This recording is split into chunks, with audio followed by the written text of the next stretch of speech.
Greetings, friends, and welcome back to another episode of Dreamscapes. Today we have our friend Ditchson from Finland. Random Discord person has a dream to share, and you don't need to be anyone special. You don't have to be a content creator or a personality or selling books or anything. You can just be a random person, and I would love to talk to you. All dreams I find fascinating. Dreams, in some ways, the experience of dreams is a great equalizer. We all go to sleep. We all experience dreams. Some of us, like me, can't remember them very well. Long story short on that, we're going to get back to our friend in 2 seconds. Would you kindly like, share, subscribe, tell your friends? Always need more viewers for the game streams, for the videos. Volunteer dreamers. I will literally talk to anyone. 16 currently available works of historical dream literature. The most recent, Dreams and Their Meanings by Horace G. Hutchinson. All this and more available at benjaminthedreamwizard.com, including downloadable MP3 versions of these podcasts released every Wednesday, and take the wizard with you on the go. Also, would you go to benjaminthedreamwizard.locals.com? That's where I'm trying to build a community. That's where I would prefer to take any sustaining donations, because they take a smaller cut than anybody else, and they're connected to Rumble and more free speech oriented. So less chance of being canceled on Patreon, saying something stupid on accident. That is the shilling. That's enough about me. I'll just say to our friend Ditchson, welcome. Hello. Thanks for having me on. Right on. I think I mentioned you're from Finland, so if people hear an accent, they'll say that's how is, and just random bullshitting. I'm just suddenly curious. It's like 100 degrees lately. The past 3 days was 103, 105 in Portland, Oregon. That's where I'm at. The Pacific Northwest, but Los Angeles time zone. Most people know that more than Portland. How are the summers in Finland? Does it get pretty warm, or? Well, first of all, I don't know Fahrenheit, so I don't. When you talk about 100 degrees, it means nothing to me. That's good. Let's do this real quick. I'm gonna.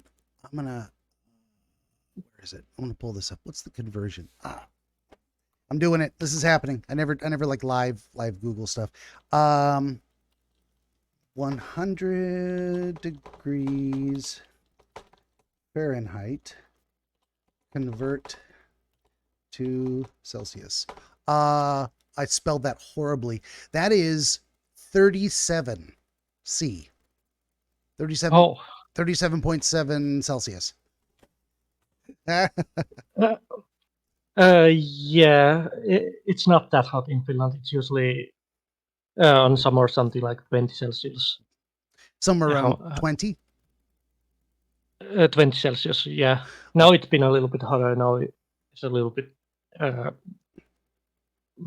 don't know what the term would be. Heat wave sounds probably too mild for you, but it's hotter than usually. Okay, gotcha. I'm just suddenly fascinated by this. I can change this to 20. Let me see. That is about 68. That's about perfect. It is 70 degrees in here right now, even with my air conditioner running. It's going to be another hot day today. I like that. I like things more in the high 60s, low 70s. That's actually more perfect for me. But I am a fat old wizard, and hot weather kills me. It makes my brain stop working. So I do prefer a little cooler climate. How bad is the snow there in terms of, like, you get multiple feet per year?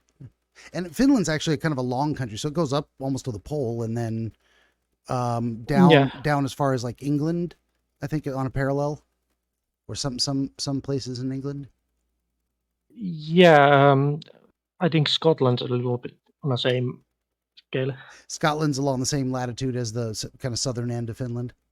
Yeah. Okay. Very cool.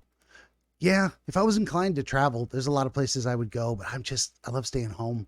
I don't really want to go anywhere. We were talking about the idea of fantasy being imagination earlier off stream. By the way, for folks out there, we always talk beforehand. I never just start a recording and throw you in the wood chipper. We establish a little comfort level. I go over some disclaimers, and so you guys out there do miss part of the conversation, but that's intentional. It's meant to be getting to know you. I was going somewhere with that. Oh, like Japan And Scotland. You mentioned Scotland, and I thought travel because actually, so I'm Benjamin Davidson. It's on my books, and there's actually a Clan Davidson castle. I think just north of Inverness in Scotland, and I would love to see it just because it's my Mm, distant ancestors' castle. And I'm kind of fascinated by Japan too, and I watch anime and I like the culture. So yeah, if I were ever to I was travel, go ahead. I was half a year, like was it 4 years ago, exchange student in Japan. Oh wow, cool. How was that experience? I loved it. Yeah. Now, some people imagine what it's going to be like, and then it's nothing like that. But also, some people imagine going to a city, but they don't actually get to pick where they go. Sometimes it's like the program you're with sends you to a rural area. Okay, so you're more out in farm country. Is that? Whoop, I lost one of my lights. Turn back on. Was that your experience? Was it what you expected it to be, or was it different? No, we get to pretty much choose where we You go. did. I Okay. went to Tokyo. Okay. That's a big, dense city, huh? Yeah, but the city where I was, uh, because it's like different wards. So like the ward that, where I lived, that wasn't really populous. Well, it was Japan, so it's populous, but It wasn't like packed. You weren't New York style shoulder to shoulder with 1,000 people in the street. yeah, it wasn't nothing like that. Yeah, that's one thing I think I wouldn't like is like as much as I just don't like crowds beyond a certain size. The idea of going to a packed auditorium for a concert and I'm just wedged in and you can't Yeah, can't even really I get. don't like I that. hate Yeah. that. Yeah, that's not so good. That's not so good.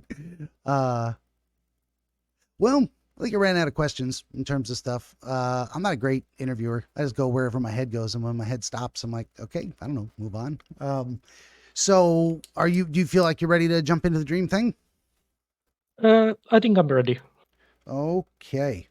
Oh, and we were also, talking about the nature of this experience you had. And I'm going to repeat this because I actually wanted to get it on camera, Yeah, but um, when I describe to people what I do and I'm soliciting guests or whatever, I say, now keep in mind, these are not hopes and aspirations kind of dreams. I'm talking about nocturnal visions yeah, experienced during sleep. That's just how I phrase it.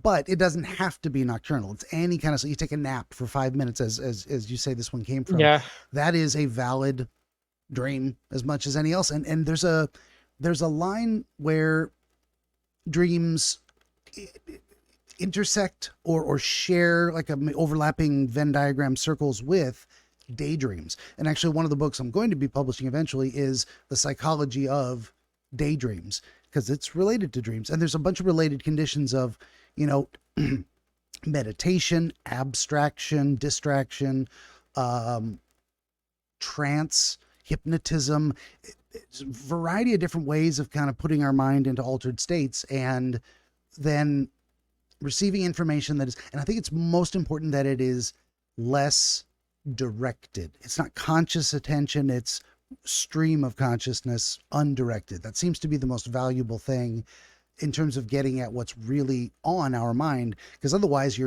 there's a selection bias. You're kind of picking and choosing what to focus on consciously. You direct your thoughts. Most of us can.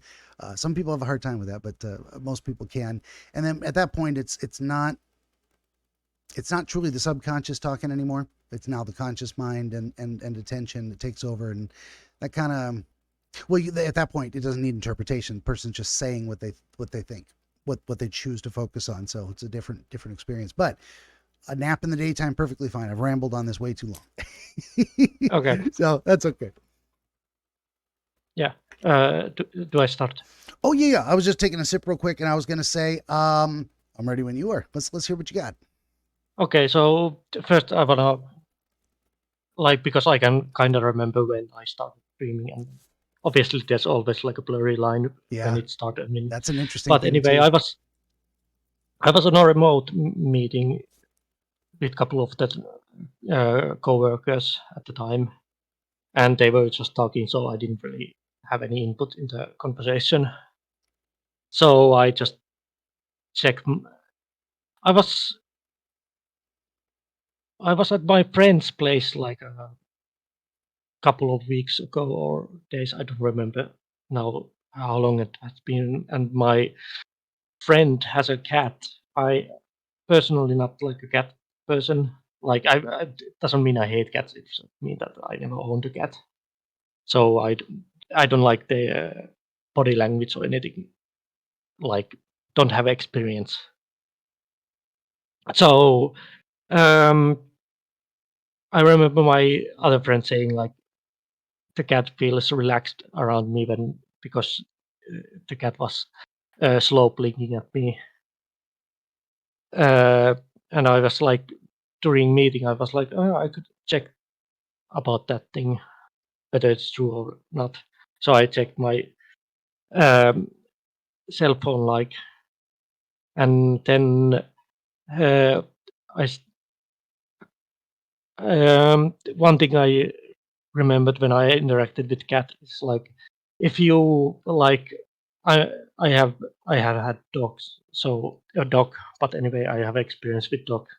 So one of the interesting difference between cats and dogs is that if you annoy dog and then you like okay I don't annoy you anymore and they like forgive you and happy, but it really seems like if you annoy cat and then you like try to um, apologize or anything like stroke its fur, it's still in a fight mode. Mm. So like the cat didn't beat me but like tried to beat me or anything. Like I didn't do anything bad, it was just play fighting, but anyway. So at this point I think I started like dreaming, like I remembered like thinking about what about there would, because there was this kind of weird like I was like imagining things but I was like starting to dream at the same time. So I Hmm. was thinking like a man who was like pointing at watch this, and I had like an idea that the guy is like a anime villain or something. So like he pointed his finger at and like it focused on his finger, and like cat came and like bit the finger like a side from the side, and then suddenly like another cat would like attack the hand and stuck in it, like grab in it, and other cat, and then like uh, cat just started like swarming and like created like a this kind of like how do I explain it, like a uh, like in animes and whatever, there's like a someone has like an elemental arm or anything like a fire arm or something like that. Mm, so it's like for the cats just keep getting like mm, like forming around the cat and like form like this kind of like a tentacle like cat elemental hand the arm, and uh, like the guy could control it because it was like his superpower or something. And then like the cat started like more and more cats started, and it's because like this like giant pillar across the sky, and it was like really thick pillar of cats that just kept accumulating in the arm, and like it was like a tornado, like a large tornado like pillar. And I was so much that I couldn't even see the guy anymore because it was dwarfed by the arm. And I remember that like the arm crashing as a show of power. This coastline where like there was a lighthouse, and like it's like the scenery, and it was just massive. Like the lighthouse was as tall as the arm was in like a dirt or radius. And then I was starting to think like, what would this like cat arm like sound like? This kind of a pillar, like what was it?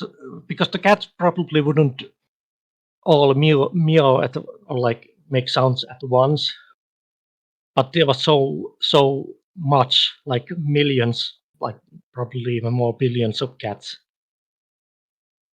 that they probably would make some kind of completely out of this world sound and or noise and acoustics. I was thinking like they could never replicate this properly in a Hollywood movie. Like they couldn't like get this isn't real. This is just my imagination. So they couldn't ever like maybe they could like make a compromise and like to simulate what it sounds like if every cat mewed at once. So it was this like loud meow, but. And I was at the same time thinking about editing into Audacity. Audacity is an audio, I'm sure you know. So then came like a really weird part. I was thinking like the anime villain doing like kind of a weird like move, like a whip, like, and it would get longer the arm, even more longer. Now it was like this was like massive, like it was looming over the sky. And I was thinking, like, well, that wouldn't really make sense because it formed one cats where the extra cats came from. And then I was thinking, yeah, maybe the cats were like producing because it had so many cats behind. And I was like thinking, yeah, that would be the like a superpower. This is like obviously I was like thinking this as a joke villain in anime or something. And like I was thinking like that would be explanation how he can just at will lengthen the cat arm. And some reason I was thinking like it would longer and it would like shake and like I don't even know like some kind of liquid flow because the cat reduced like a weird. It's hard to explain. It would like just shake the arm like slowly, like a asymmetric shake, and like lots of liquid would just fall out. I would think like, even though that doesn't make any sense. And I think at this point I would like wake up, and I was confused whether my imagination was going wild or was I dreaming. But I am thinking at this point I was dreaming. Right. It's fantastic. Yep, I just shut up and listen. I try not to interrupt. As anyone knows who might have seen this, I clip that out and that becomes the just the dream as told by the dreamer under my What Dreams May Come playlist. So I try not to talk over anything. Lots of fantastic detail for just a short nap, a short dream experience that all kind of, as you said in the very beginning, fades in from our imagination. And usually, I mean, I would say consistently, 100% of the time, this is the experience of falling asleep. It is this gray area where we're awake 1 minute and we're kind of not the next, but we fade into it and we carry waking thoughts into that subconscious experience. At some point it just becomes, less and less and less directed. And the funny thing is, if you actually pay attention to falling asleep, you can't. If your mind is too active, if it is not distracted and abstracting and fading off into daydreaming, it's almost like daydreaming is a precursor to actually falling asleep. We've got to let that process happen. It's very, very fascinating, very interesting. Sometimes I have like I have hard time falling asleep, and then I like start falling asleep. Sorry, and then I start dreaming, but I'm like, no, I don't want to have that dream, and I like wake myself like, even though I'm sleepy, I should fall asleep.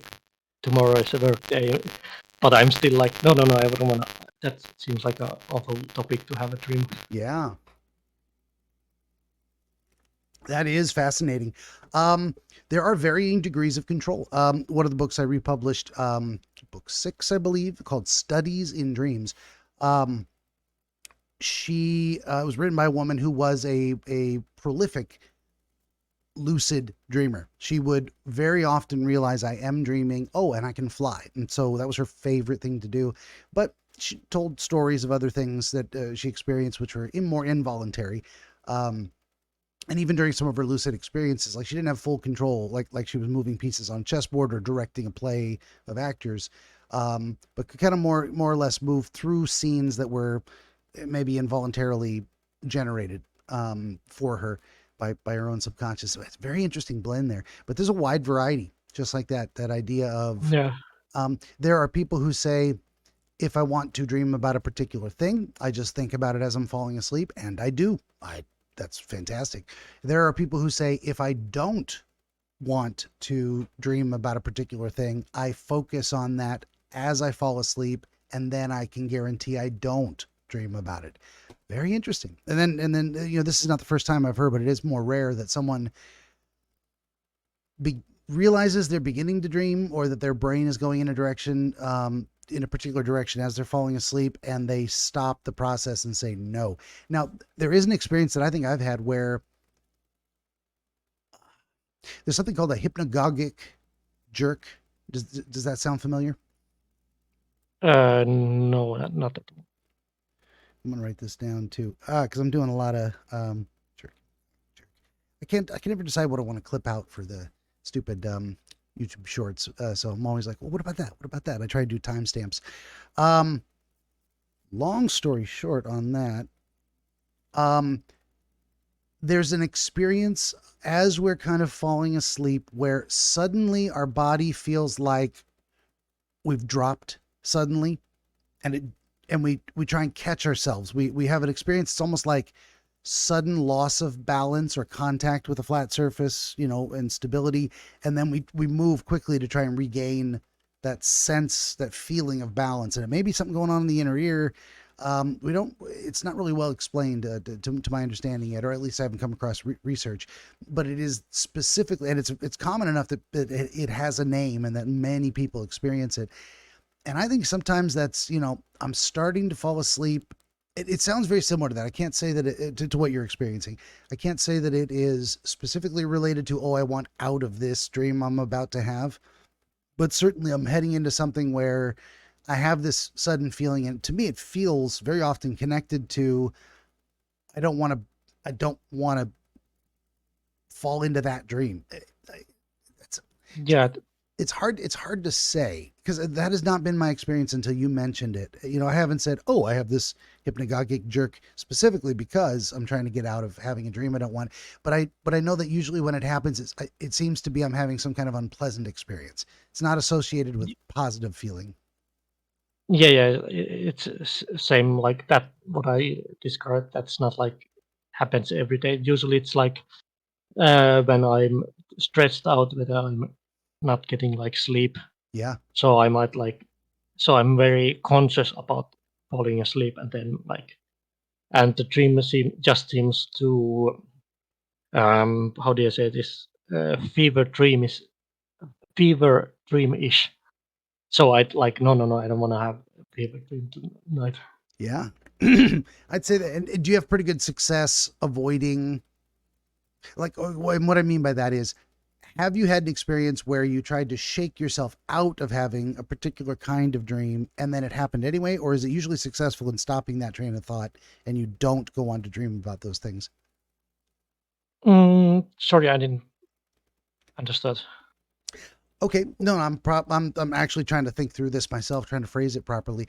So the times when you have had that experience of falling asleep, thinking about something unpleasant, and decided I'm not going to think about that, did you then go on to dream about it anyway, or is that usually successful in stopping that train of thought and not carrying it into sleep? I don't remember.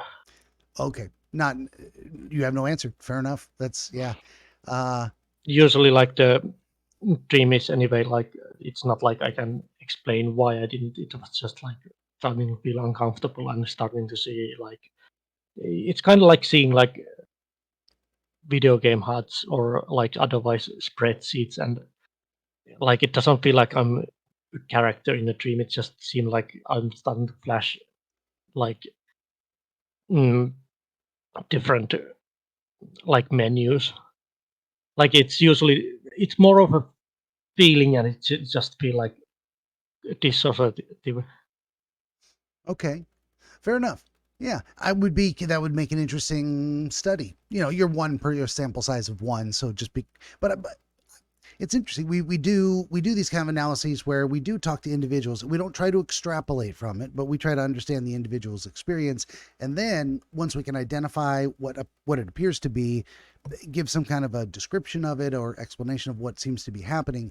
Then we can start going and ask others and make an actual study out of it and say and make an actual study out of it and ask multiple people and try and get how consistent is this? Is this extremely rare? Is it common? Um, so that would be, in my mind, an interesting question to ask people is like if you interrupt the process of falling asleep because your brain is starting to drift into unpleasant territory, how successful is that typically in ensuring that material does not follow you into sleep? I don't know. And I wonder if it's different for different people. Like we might find for you don't know. You don't have a memory of what you dreamed about after that. Fair enough. But other people might. And it can also be random too. It's like, why do people remember their dreams at all? We don't know. We just don't know. We have so many theories out there. Um, my personal theory is twofold in a way, and I've talked about this before, but I think there's something I think it's definitely biological and then personal in these two different ways. But I think there's something about some people, how they're biologically constituted, that it makes remembering your dreams more likely or more possible. Because for me, I just seemed constitutionally, biologically incapable of remembering most of my dreams. And I think there's a levels of sleep. Like I sleep too deep for the dream experience to register while I'm asleep, for any of it to linger and stay. So, I mean, it's rare for me to have a dream I can remember at all. I frequently know that I had a dream, and but there's no content that follows me out. I'm like, oh, I was dreaming. And then most of the time I wake up and there's no memory of any dream. Uh, and I don't know what the difference is. We still don't know. Um, and then that could be a personal thing too. So among the people who are biologically constituted to be able to remember their dreams, that's also going to vary on a different spectrum of from person to person. So, um, I was going somewhere with that. Anyway, that's my 2 cents. Let's come back around to you. We'll do the dream thing.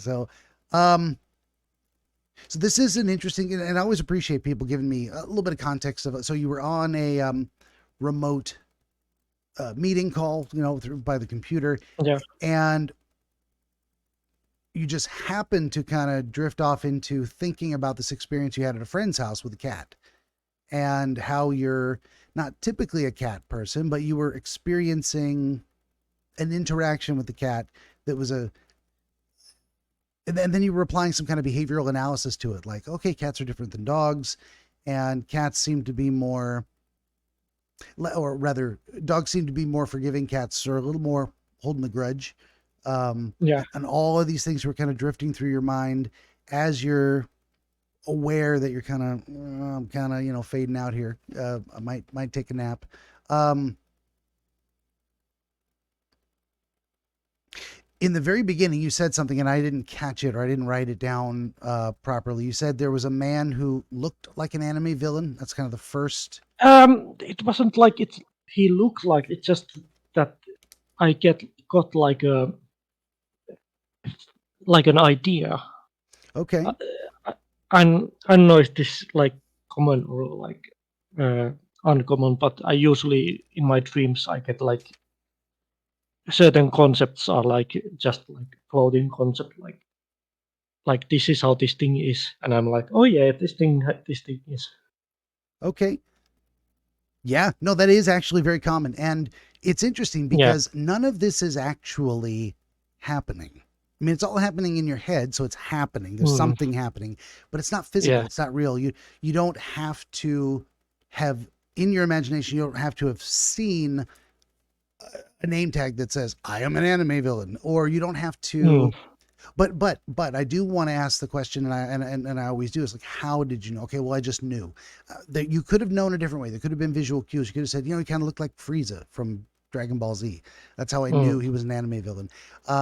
Fair enough. That's if that's what appeared, that's what appeared. So there's no wrong answer in any of this stuff. yeah, And yeah, knowing is the same as seeing because none of it's happening. You're not actually seeing anything. You're not, knowing. yeah. Knowing is as valid an understanding or as real an experience is what I'm trying to say. Did this man have any particular type of appearance that you could describe? No, I don't remember anything Okay, what he looks like. you just knew it was a man and he was kind of anime I think villain. I think he was a little bit not necessarily dorky, but maybe a little bit more like to that direction. Like he wasn't anyway intimidating or anything. Okay, and it's anime villains are interesting too because there's a long tradition I think of the defeating the villain and having him join you in a way. Does that make sense? Yeah, Yeah. You yeah, best the guy, and then the hero so impresses the enemy villain and lets him live and treats him with respect, and then that enemy villain decides, I'm going to follow you. You're my new leader now. You've defeated me, and I'm coming over to your side. Um, so it isn't like, yeah. But this was more like a. I think it was more like a mute, like a comedic, because like the whole, like I understood the whole uh, cat elemental hand, the arm was a little bit ridiculous. It was just me being like, sure. I had like that feeling like, what if there was this thing? Wouldn't be funny? Yeah, fair enough. Well, that's kind of what I was getting at towards. You mentioned comedic. That's fantastic because a lot of anime villains are comedic. They're over the top, Yeah, or they're goofy on purpose, or they're kind of dumb and their motivations are bad. And it's interesting when you look at heroes and villains in anime, and this is across multiple media, but I think it's more ubiquitous in anime. I also would like to mention. Yeah, Uh, I think everything was. This wasn't like drawn in my mind. It wasn't like anime style. not It a was just cartoon. Yeah. yeah. I Okay. think it was like real life. That would have been one of my questions eventually. Um, what I'm getting at though is this understanding, this idea of the anime villain. And I'm kind of rambling to sort my own thoughts out on it, but there's in the West, I would say there's a little more black and white in good guys and bad guys, in heroes and villains.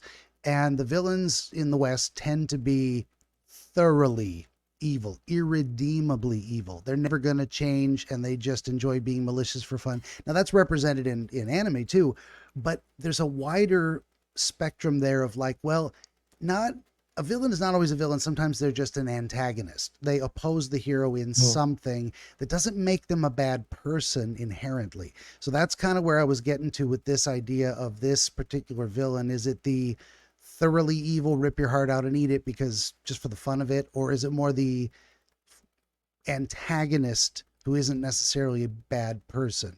Did you get a sense of that? Um, Not really. Okay.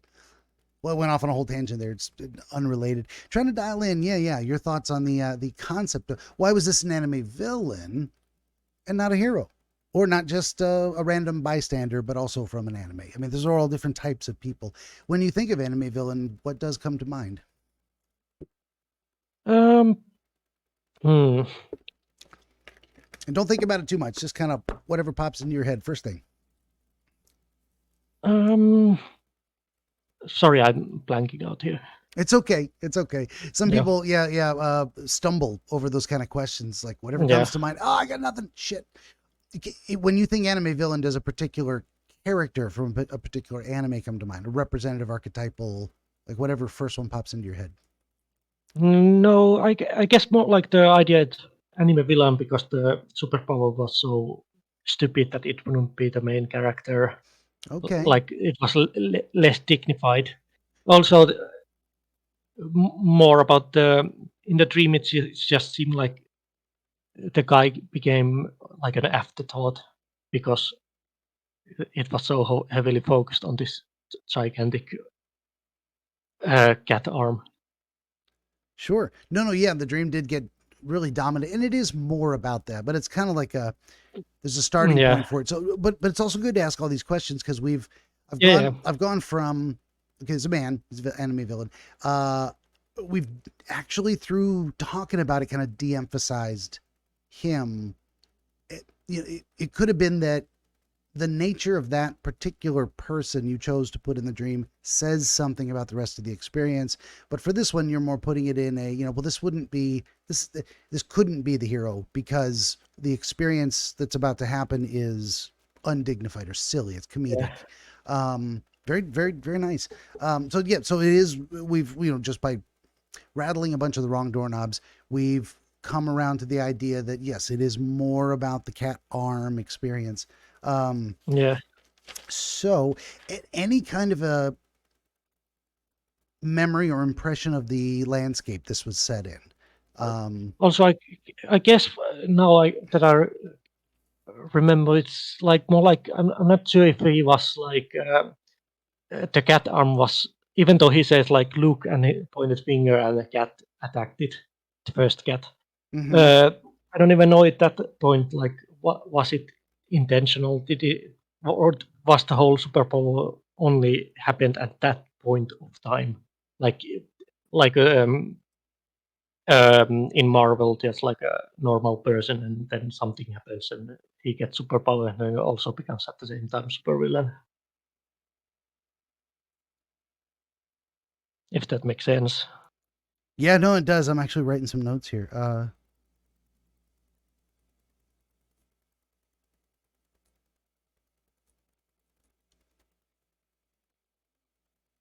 Okay, sorry. Yeah, dead air. Um, that is interesting too. That's fantastic that came to mind. None of this is irrelevant. If your mind goes a place, we want to talk about that for a minute.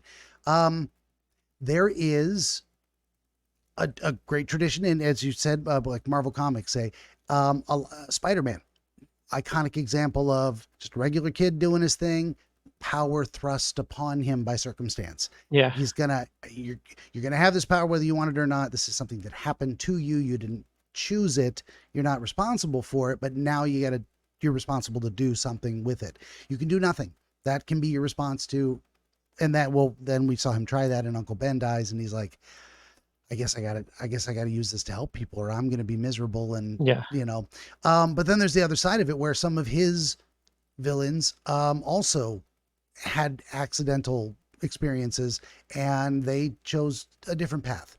And then there's yeah, other ones of his villains that are um, they intentionally seek power. Green Goblin, the Lizard Man who was trying to regrow his arm. Um, yeah, and some of those are more tragic than others. I think I would say the Lizard Man is more of a tragic character. He's trying to actually do something good. It goes too far in the wrong direction. Green Goblin is a little more. He was more lusting after power, and it created his own super soldier serum or whatever, and tested it on himself. All this grasping, and then of course became this egomaniacal, violent, which was all part of his nature. I've read way too many comics. I know about this stuff. mm, But so that's a very interesting train of thought to say, power itself is neutral.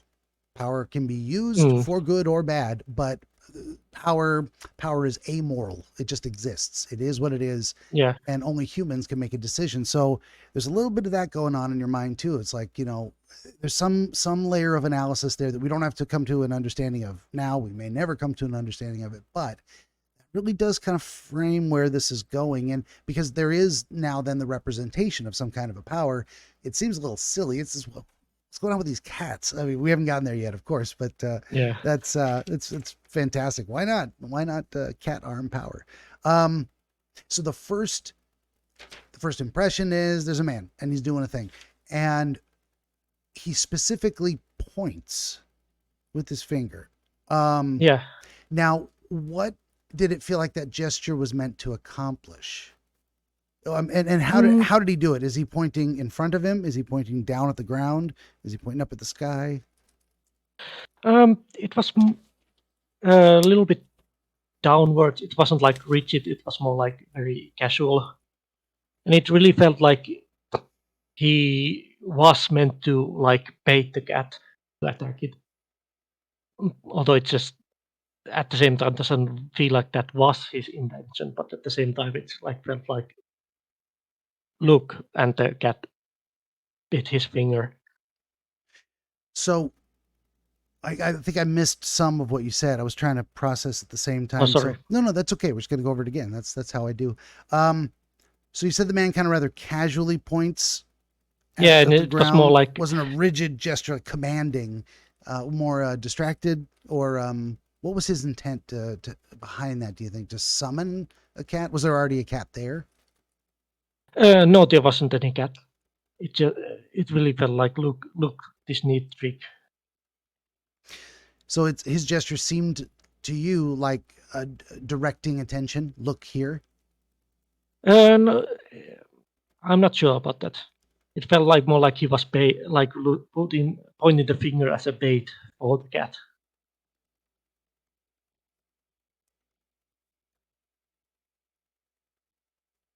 And that does relate to your experience because you were having a real life interaction with a cat where you first experienced the slow blink idea of communicating comfort or Mm, lack of antagonism between you and the cat, but then you started to yeah, play with the cat a little bit, and the cat got a little aggressive and was less like when you were done roughhousing a little bit. The cat moved off, like I don't want to be near you anymore. yeah. I don't remember what I did. Probably just that I just I think I was like pulling out the loose hair, and at some point I might have a little bit like some hair that it wasn't loose, and it like Oh, so uh, you were almost kind of in a friendly way grooming the cat, like petting it, and then you saw loose fur and you started taking off the loose fur. And no, I was like actively just like pulling the hair, uh, just just try to annoy my friend by colluding the air with cat hair.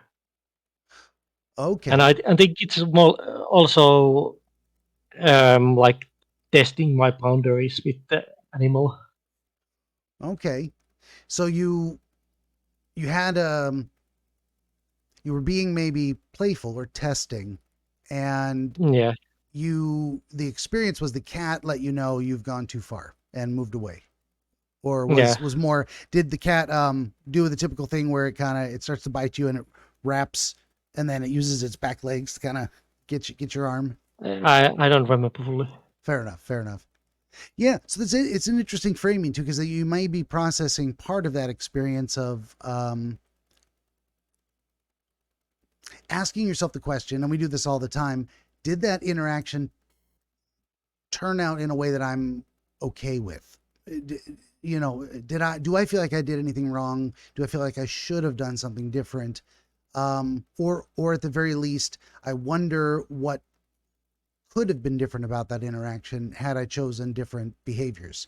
Um, so some of this is feeding into that, but it's blending with something else because there's these themes of power and responsibility and heroes and villains and um, very very interesting stuff is right off the bat. Anyway, oh god, terrible dry mouth lately. It's so hot everywhere. Um, Yeah, right. Um, and it's interesting too because and this from the expression you just said, that the idea that the man in the dream was pointing the finger as if bait, like he knew putting his finger out there was going to initiate an interaction of a particular kind, and it was like he was expecting to be bitten. He was expecting the cat to come. Speaking of cat to come and be yeah. rough.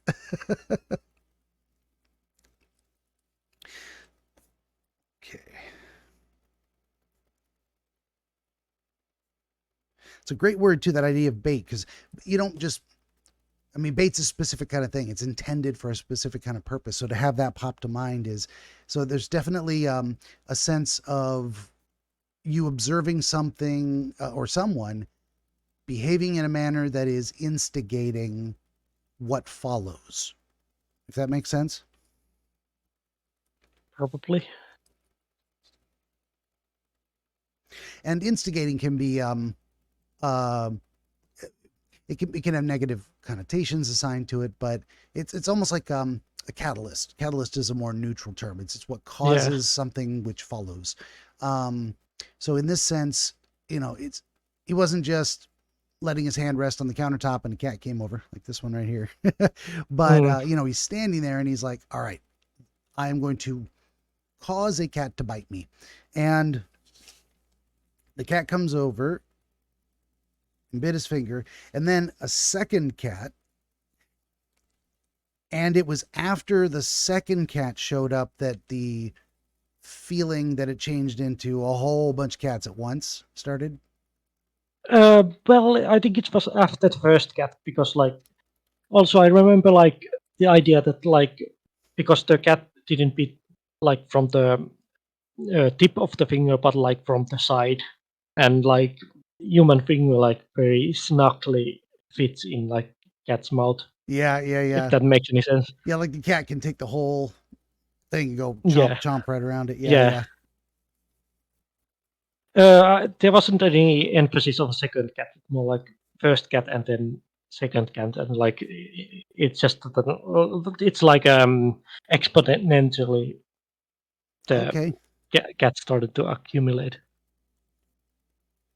And that is a very interesting kind of experience because it could have been different. And I always do some manner of the word in my brain lately a lot is counterfactual. I do some counterfactual analyses. What could have been different? What is a different experience from what you're describing? So it very well could have been he put his hand down and immediately a swarm of cats all at once descended on him. But there was a bit of a slow burn into an escalation, a sudden escalation. So there's Mm. something going on with that kind of experience of I don't know, the idea of something going quickly out of control comes to mind. I don't know how do you feel about that idea? Uh, I guess it works. Yeah,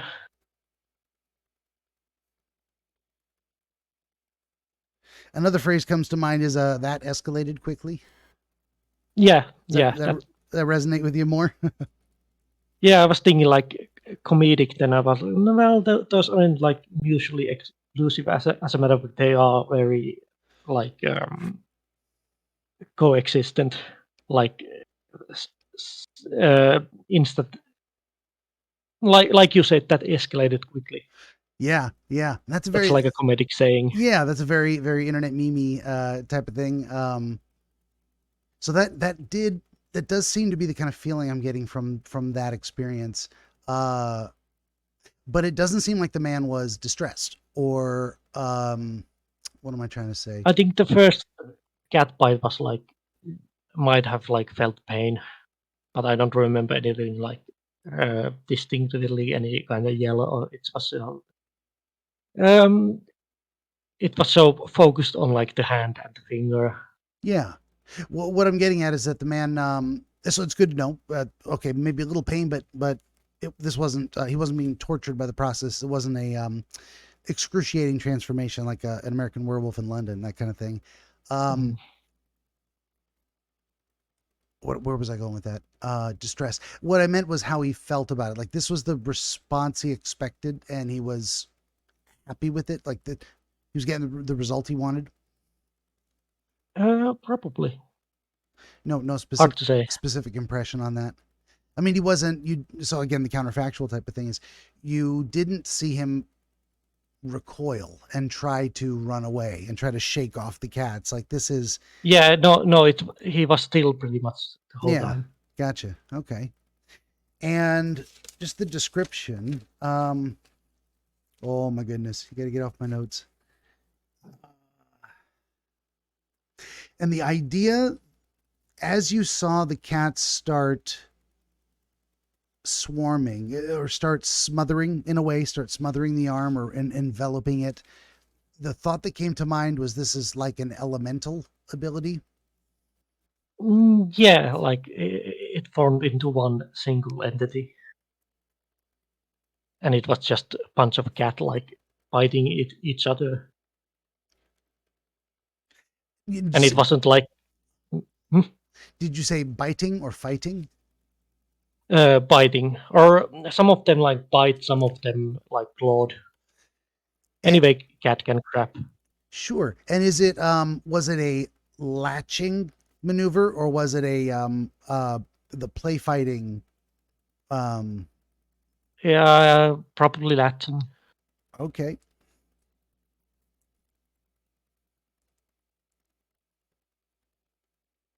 So you've got this kind of interesting thing where the cats, because it could have been, again, counterfactual, it could have been different. It could have been the cats calmly but swiftly merge and meld into kind of a blobby type of thing, but they're actually continuing to be, not aggressive is the wrong word, but that kind of play fighting element has to do with the nature of the thing they're forming, is what I'm trying to say. Something like that. Like it needs to be that way. You need to see that representation and understand what it is. I don't think I had a question in there. Just thinking it through myself. There's something to that about the elements themselves. Like anytime something is composed of multiple things, there's the what is it? There's the idea that something becomes more than the sum of its parts when it's all brought together. A painting is more than just ink on or paint on canvas. It eventually it forms something that each individual brushstroke doesn't represent Yeah, alone. Long story short, so there's something about the idea that these elements are, they're all the same. They're I all guess at this point cats. the Go ahead. cats are like a hive mind because like they wouldn't possibly be individual at that point. Yeah, yeah, that's an interesting. I'm glad you said that too, because that's kind of where I was going with it. Is you have these discrete, disparate parts that are even, what is it? It's not a smooth transition. It's what am I reaching for? It's the idea that each of these parts is fighting each other in a way. They're not, but it's not an aggressive fighting. It's like kind of that play fighting thing where they want to win the play fight, but they're not drawing blood. They're not attacking. It's not life and death defense. But it's something about the components of whatever is being formed being definitely transformed from individual units into this single entity. And hive mind is what you said is a fantastic representation of it, because a hive mind still is made of a bunch of discrete individuals, and sometimes they might even argue and disagree discreetly about different stuff, but then at some point, maybe on a specific topic, they all meld together and become of one mind on a particular thing. I don't know where I'm going with that. Yeah, If that I guess inspires I any was. thoughts. Benjamin the Dream Wizard wants to help you pierce the veil of night and shine the light of understanding upon the mystery of dreams. Every episode of his Dreamscapes program features real dreamers gifted with rare insight into their nocturnal visions. New Dreamscapes episodes appear every week on YouTube, Rumble, Odyssey, and other video hosting platforms, as well as free audiobooks highlighting the psychological principles which inform our dream experience and much, much more. To join the wizard as a guest, reach out across more than a dozen social media platforms and through the contact page at benjaminthedreamwizard.com, where you will also find the wizard's growing catalog of historical dream literature available on Amazon, featuring the wisdom and wonder of exploration into the world of dreams over the past 2,000 years. That's Benjamin the Dream Wizard on YouTube and at benjaminthedreamwizard.com. I guess I should point out it was more like the cats, like they all attacked that hand, that they didn't attack each other, even though technically they have to attack each other by or like latch to each other. Yeah, because they're attacking the arm It's that they're joining, which is also made of other cats, or was. yeah, Yeah, very it's interesting. kind of like you have like in some action movies, like somebody people pile on, like there's like an enemy, and then like one mob attacks the main characters, the other one, and they like pile each other. Like even Yeah. though the later ones in the pile aren't like directly in touch with the guy at the bottom, they still aren't like that is their target. Yeah. Yeah, for sure. And usually that scene, that experience of a scene immediately precedes the hero bursting out and throwing the pile of bodies off Yeah, in a bunch of directions like an explosion. Um, yeah. very cool. Very cool imagery. Um, what we got here? And it is interesting that the word you found for it was elemental. In your mind, that word came to you as you're experiencing this. Because, I think it's more like after the dream, like explaining what I was feeling. oh, okay, looking back on it, It and wasn't in a dream, the elemental. gotcha. Okay, fair enough, fair enough. So there's a little bit of what we might call secondary elaboration where we're trying to explain the dream to ourselves or others. And so you're drawing a waking analogy to that idea of, if you had an arm made of fire, or they could burst into flame, like what is it, Johnny Storm, the Fantastic Four. Um, Fair enough. So you didn't have that experience in the dream, so that's maybe not as relevant. And what happens to this arm is then you said it becomes tentacle like it starts. It can't get. Well, it's more like the tentacle was more like the whole like elemental feeling, like it's since it's like it's not joint. There are no joints in this hand, so it can move like freely. And Like when the cats are melded into it, does it look still like a pile of cats, like they're all just kind of stuck together, or do they blend? Do they kind of smoosh and lose their shape into a? no, the cats are still like intact, Okay, although whole dream I think was in like very dark, so I couldn't like recognize like the colors of the cats. It's just like the shadow, but it wasn't not like dark shadow. It was just like too dark to see color. gotcha. Fair enough. Yeah, yeah, but that's an interesting experience too. So you've got the components of whatever this thing is still discreetly recognizable. They didn't merge into a blob and melt Yeah, into one no, another, but all together they are forming this thing, and maybe tightly smushed in whatever way. And because it's a yeah, swarm of cats, it just keeps growing and then longer and longer. yeah. How is the initial proportion of this thing? Yeah, I know eventually you said it becomes big as a lighthouse, which is huge. Um, No, no, no, even bigger than the bigger, lighthouse. bigger than the lighthouse. Yeah. And was he able to lift it, or was it kind of like eventually it was laying on the ground and becoming its own creature? Um, Hard to say because there was the man was still in control all the time, like, but it was complete like afterthought, like yeah, there's a guy in control, but the focus was so much in this massive entity. Okay. But anyway, most of the time it was like pillar, like wasn't like on a ground lying, but like long pillar upwards. Okay. So it's almost like as soon as they started going in there, he aimed it upwards and it just kept growing up and larger and Probably larger. because it was already zoomed out from the guy. He would be really, really small to even see. Because I watched it like Okay. from like a distance. So the thing as it happened, it grew vertically. Yeah, And then also and then you did eventually say like a tornado cat, so it almost had a triangular shape to it. not more like how do you explain say this? It was more like that was like the it really was more like a singular pillar with same um, width. Okay, fair, like a cylinder, more than a triangle, like narrow at the bottom and wide at the top. Yeah, Okay, fair enough. I don't know what that means, but it's good to distinguish it. Now I'm seeing the picture more clearly because initially in my mind, I'm thinking, well, my logical brain goes to the idea that, well, it's impossible for a man to hold up something as long as a lighthouse. So it must have hit the ground and then be raising itself.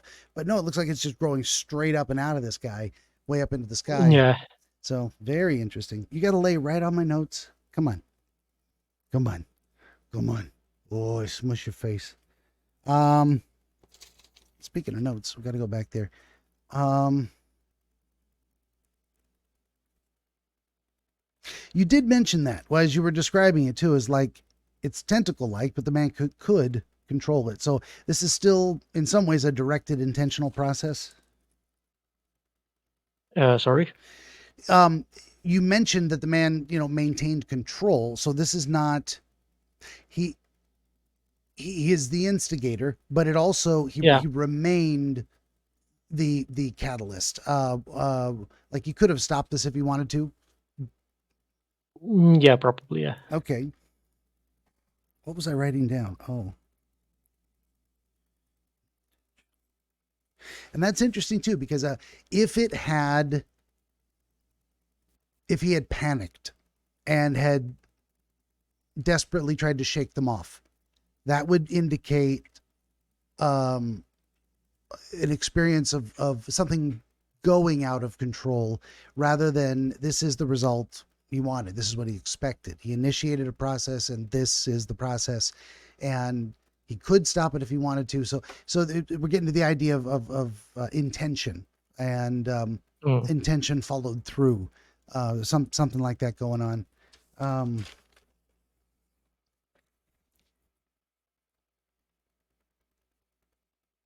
so many notes. So many notes.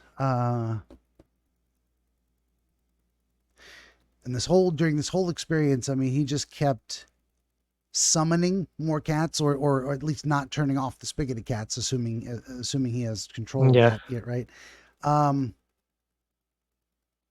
and it soon dwarfed the man, as in, the pillar became so big that you couldn't see the man anymore. Yeah. Like my perspective like zoomed out completely. Like I could see it not in horizon, but like still like pretty far. Yeah, yeah. Well, in order to take in or encompass the entire view, yeah, you got to zoom out because Yeah. now it's getting too big. Otherwise, you're just looking at a crop of the man in a zoom It in a zoom.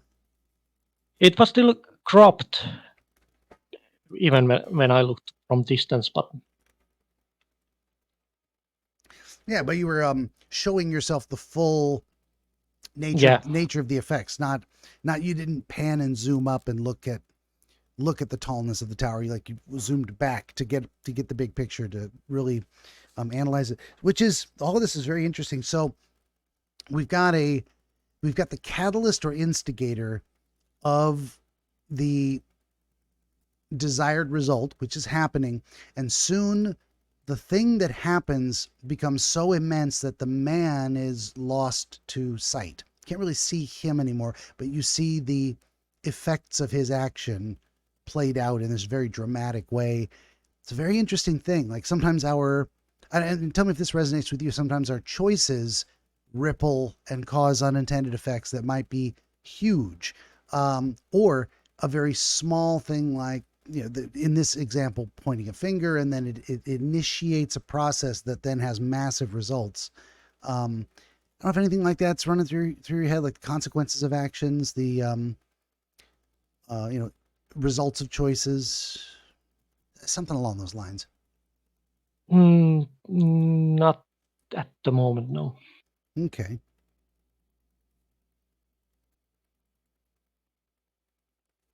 I think there's something like that going on. I'm not using the right words at all. It's just explaining what I'm feeling. But there is then I wrote down arm grasps, quote, show of power. What did I miss there? Um, I remember there was like a show of power, like the arm would like slam down. Like it had become so big that it can like not necessarily destroy mountains, but like cliffs and like stuff. Like it could like crash down, and for some reason it was specifically, I remember like there was like a very rocky shore.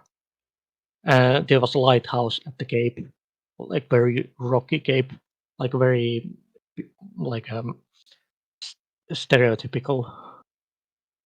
When did that is that when that image appeared? Like, so you were focused on the man, his behavior, the cats, the column, and then suddenly you became more aware of the background of, okay, what now? Where are we? We're on a rocky cape with a lighthouse. There is an actual Yeah, lighthouse there in the visual imagery. yeah, and it hit like it didn't hit the lighthouse, but it hit like the sea and like the rocky shore, and it like completely crushed it, like to show that how big and like powerful the arm has gotten. And did you get the feeling that the man was demonstrating this to the lighthouse or near the lighthouse for a particular reason? Even if you don't know the Mm, reason. no, no, I don't know. Okay. Was the smashing intended to accomplish anything? Like, you brought the arm down and you saw him, he hit the coastline, hit a rocky cliff. Sorry, what was this question? The visual imagery you saw was that he did do a show of power, a display of power in that way of hitting the shoreline and hitting a cliff to demonstrate the ability or something. Yeah. Okay. Um, did you get a feeling there was care taken to avoid hitting the lighthouse, or it was No, it accidental? was more like just in the background. Was it anywhere near, or was it far away, far enough away that it really wasn't at risk? Um, it wasn't far away to be out of the risk, but it just wasn't like in the path. Okay. And I'm just going to throw this out there. When I think lighthouse, it has specific associated reasons for existing. I mean, there's a purpose to the lighthouse. It's a beacon. It's a place that generates or is intended to accomplish a warning, like, look out, there's something here. If you're, it's dark and you're on the ocean and there's fog, etc., etc. Um, Kitty, you got to move. So I think of I, I don't want to fill your head with my own thoughts, but when you think of a lighthouse, what comes to your mind in terms of its, what would you say about it? Yeah. Um, I guess like the very first thing that could come to mind is a book that I read. Um, it was what was the English name? It was. Do you know the series called Moomins? Moments. Moomins. How do you spell that? Moomin.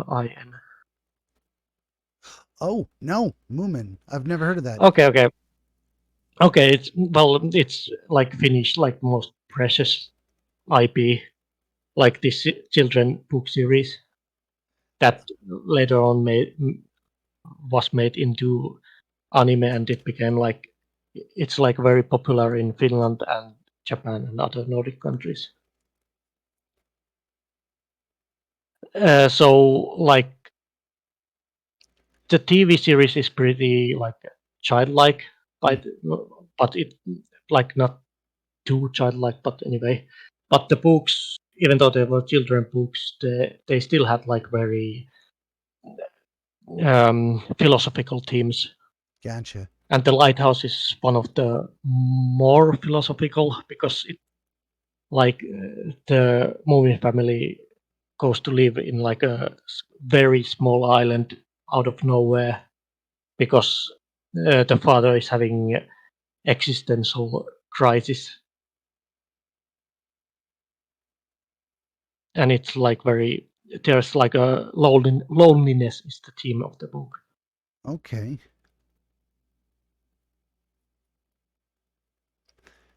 Okay. Very interesting. I would not have thought of that because I hadn't heard of the series. It Yeah, sounds like so. It's Moomin. Moomin. yeah, Moomin. Gotcha. yeah, I'll go look that up and check it out.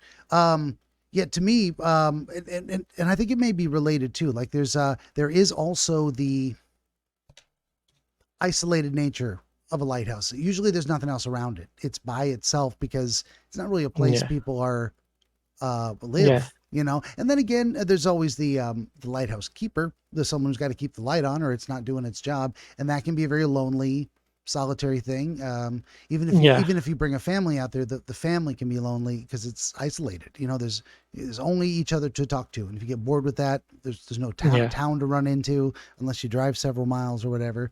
Um, I guess the other thing also comes to mind is the movie Lighthouse.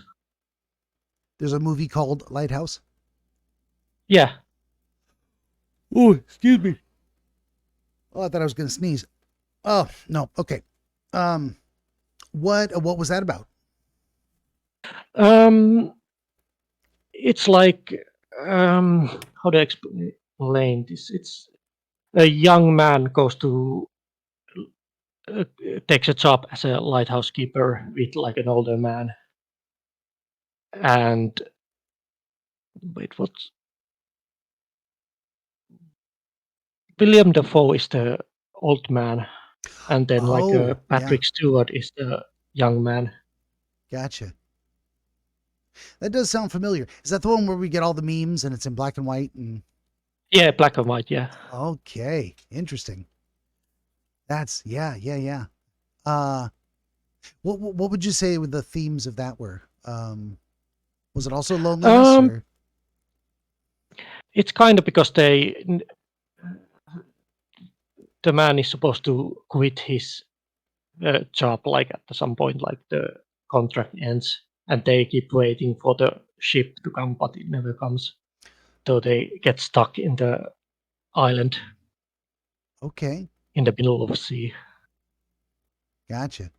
So there's kind of a stranded, isolated theme in your head or associations with the idea of a lighthouse.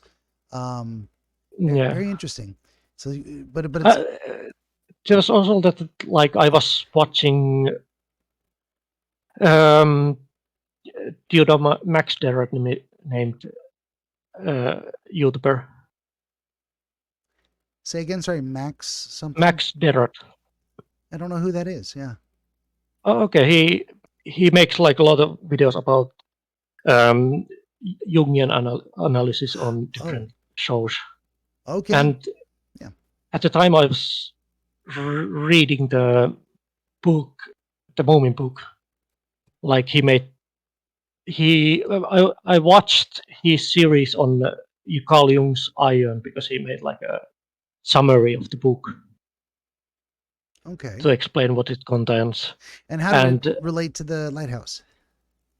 I think it's because like he was talking about synchronicity, Oh, yeah. and I it just like remembered like I forgot there was something like I was like holy shit, this I can see these like themes in the book. Okay. Interesting. And all of this is just related to the idea that there's a an anime villain kind of instigator of this power, this source or generator or the cause of this ability. I wouldn't say the cause. Like we don't know how he got that power. But certainly he's choosing to express it. And he's expressing it at the location of this rocky shoreline with a lighthouse nearby.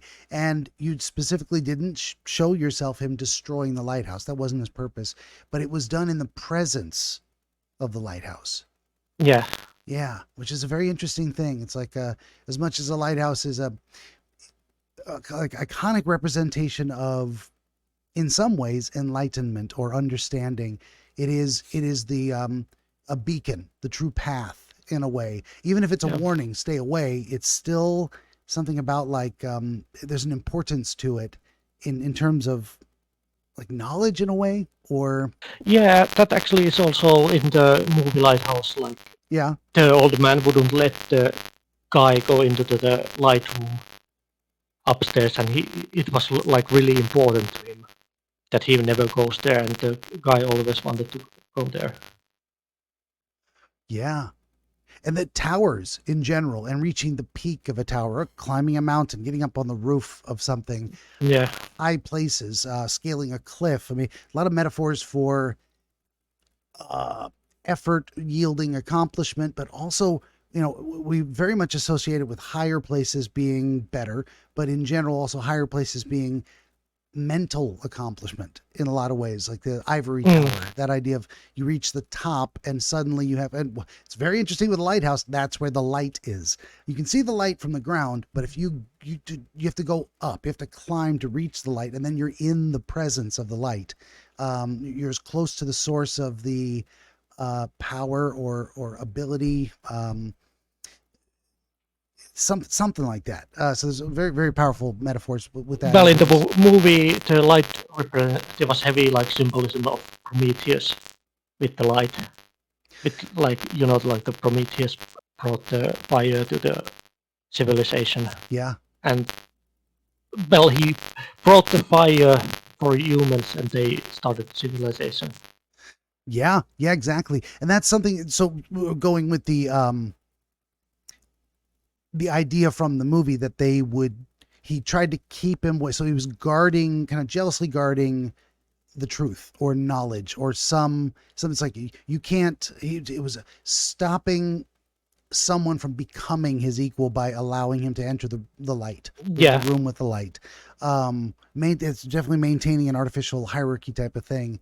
You would think if the light is good, you would want everyone to share it. Come on up, all the people. I want you all to be on my level. Know the things I know. See what I have seen. Very interesting stuff there. So this for all that he's kind of a goofy anime villain in your dream, he's particularly choosing to demonstrate his ability in the vicinity of the lighthouse, like near it, like almost like he wants the lighthouse to see him, but mm. also he's not doing it against the lighthouse. Like you could even smash the lighthouse. But that's interesting too, because smashing the lighthouse doesn't get you to the top and in the presence of the light. Like this guy's in your dream is demonstrating a respect for the lighthouse in a way, like a knowledge that it is a good thing, that it is not an enemy, that it should not be destroyed, that the destruction of the lighthouse would be a Yeah, bad thing. Um, but also, it doesn't seem to be making any moves to try and get into the lighthouse. Like his power isn't related to that. And yeah, maybe we're looking at this too. It just popped into my head the idea of physical strength and mental strength, or physical ability and mental ability being two different mm. things. Like smashing stuff is very physical. Light, enlightenment in that in the iconic sense, very not physical. Can be accomplished through physical means, with study, reading books, but it's physical tools used to accomplish mental ability. Um, and that they each have their place. Smashing things is very powerful, but the enlightenment is also valuable, equally valuable. I don't know, rambling a bit. I don't know if any thoughts come to mind. Yeah. What do we got here?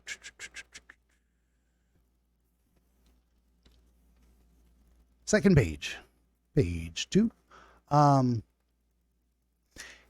and there's almost a chance. So that's one element of it. And then after having seen that and gone through that experience of smashing the coastline and the cliff near the lighthouse, could have smashed the lighthouse but chose not to. It's like the purpose is to be in. Then you start thinking about what this thing might sound like. It's a very interesting transition to almost a different Yeah. angle. Like this question occurred to you in the dream.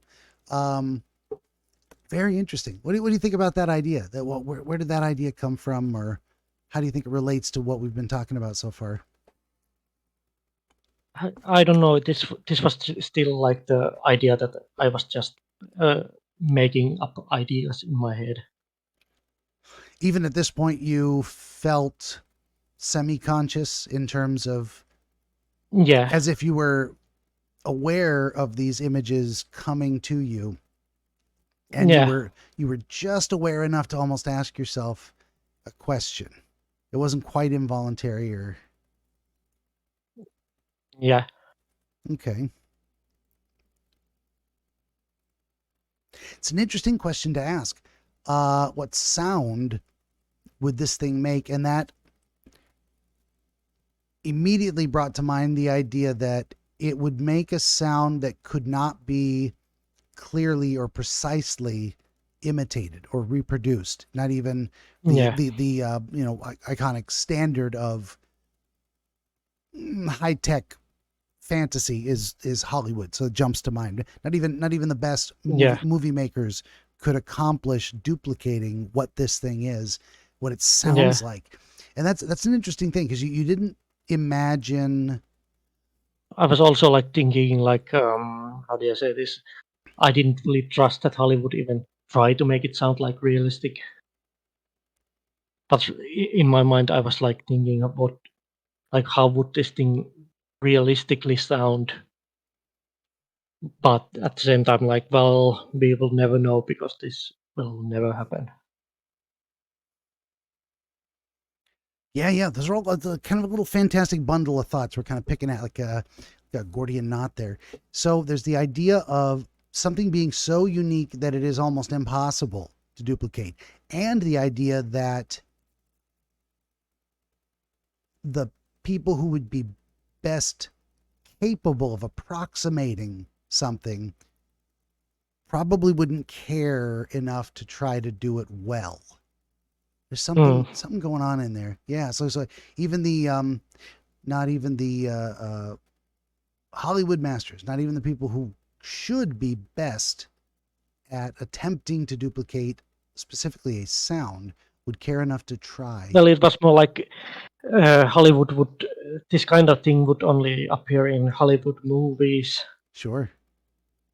but they probably wouldn't get the sound right, and they probably wouldn't even try to make it sound. They would just maybe make it sound representative or like cool or something like that, Sure. but not realistic.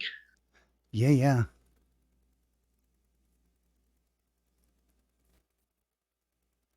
That's fascinating too. So there's different reasons to, let's say, we'll take it completely out of this thing, but communication. I could be speaking to you for the purpose of charming you, making you like me. That's one purpose. Another purpose is I'm speaking to you to communicate information. What I want is ideas from my head to be understood in your head. And that's completely separate from whether you like me or not. Someone can be an asshole and speak the truth, and someone can be very charming and they're a snake and they're lying to you. So there's Mm, so there's there's an assessment or analysis of purpose. And it's interesting that it is sound.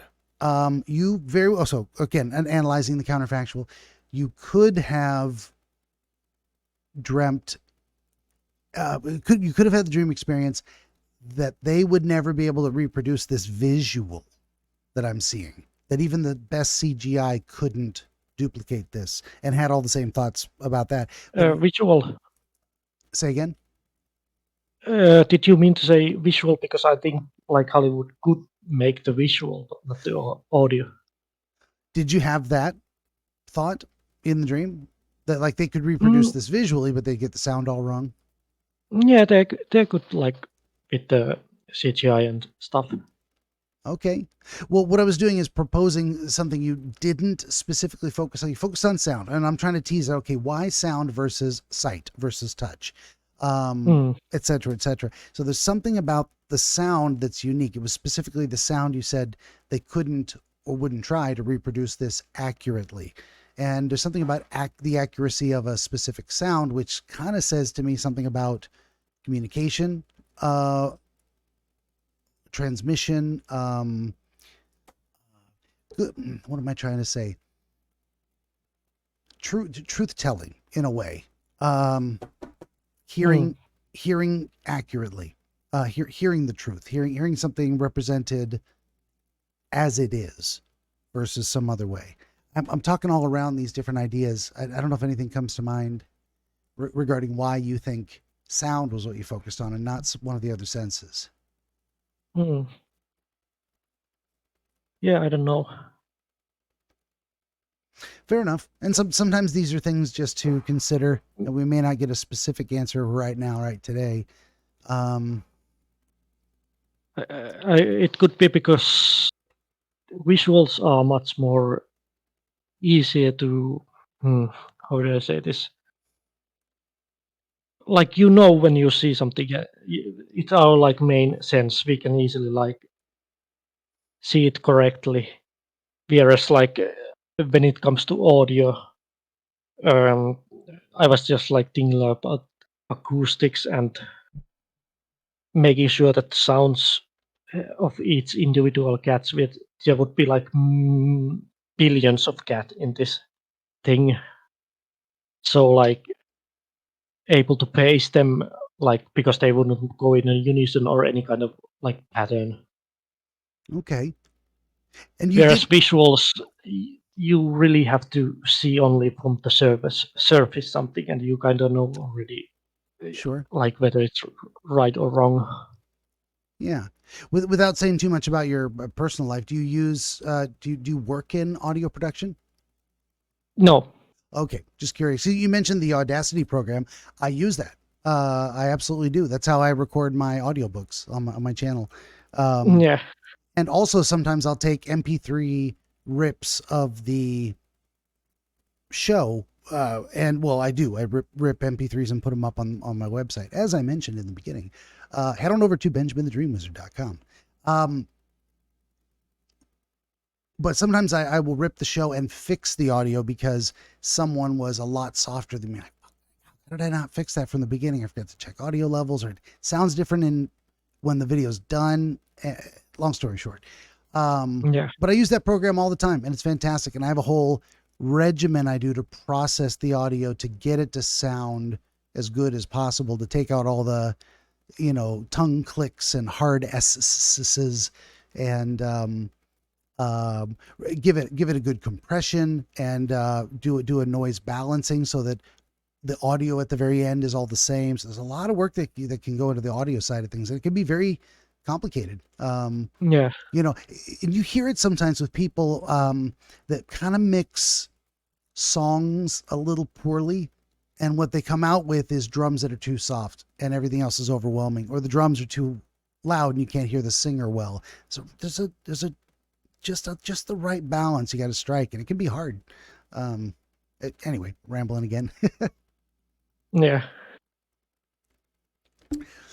So rather than sound being something specifically meaningful because it is sound, you've got a little bit of a thing. Well, the appearance of something is easier to imitate or approximate well than the yeah, sound of something so unique. So there is a little bit of a comparison going on there to the um, relative difficulty of certain things. Um, Communicating a specific aspect of something. That's why I keep coming back to this idea of communicating. It's like, what is it that a movie does? It represents things. It communicates, and to communicate isn't just to speak. You can communicate an idea by writing it down on paper and sliding it over to someone. That is a communication. It's a letter. yeah, Here's my thoughts. It's the transmission of information of some kind, visual information, auditory information. Um, and there's a bit of a comparison going here of the relative capacity to successfully communicate accurately what is being represented, what it's supposed to represent. It's definitely something in that going on that I could, and again, you're so well, just like you're talking to me, is like, you can tell me what you saw, but then it comes down to the sound, and you're like, well, it was kind of like a billion cats meowing all at once. I have no idea what that sounds like, but you heard something. mm. You heard something in your dream that was almost I I don't think I impossible ever to heard. duplicate. Oh, go ahead. I don't think I ever heard Oh, you what didn't. it Okay. sounds like. I was just imagining if this were to be created, what it would sound like. Because I Yeah. was Okay. still thinking it was like this was still like an idea in my like dream. Like this wasn't like something like I was inserted in a dream. Like it wasn't like me looking at this giant cat and thinking, "Oh no, I'm gonna get crushed." Okay. So you didn't actually hear the sound, but you're imagining what it would be like to try and recreate it. And like, this would be so difficult. Yeah, Yeah, I think again, I keep coming and you tell me if I'm way off base and we're trying to focus on different elements. But so there's an idea of you thinking about the possibility of communicating something, and humans speak with we speak with our mouths. We make ma noises, yeah, vibrations, sound waves. So accurate re- recreation of a sound, or in my mind, it's I keep coming back to this idea of clear communication, of the ability to express yourself in a way that other people can understand. I don't know if that's resonating at all, or I'm way off base. That's all. It's what I got stuck in my head. yeah. I don't know.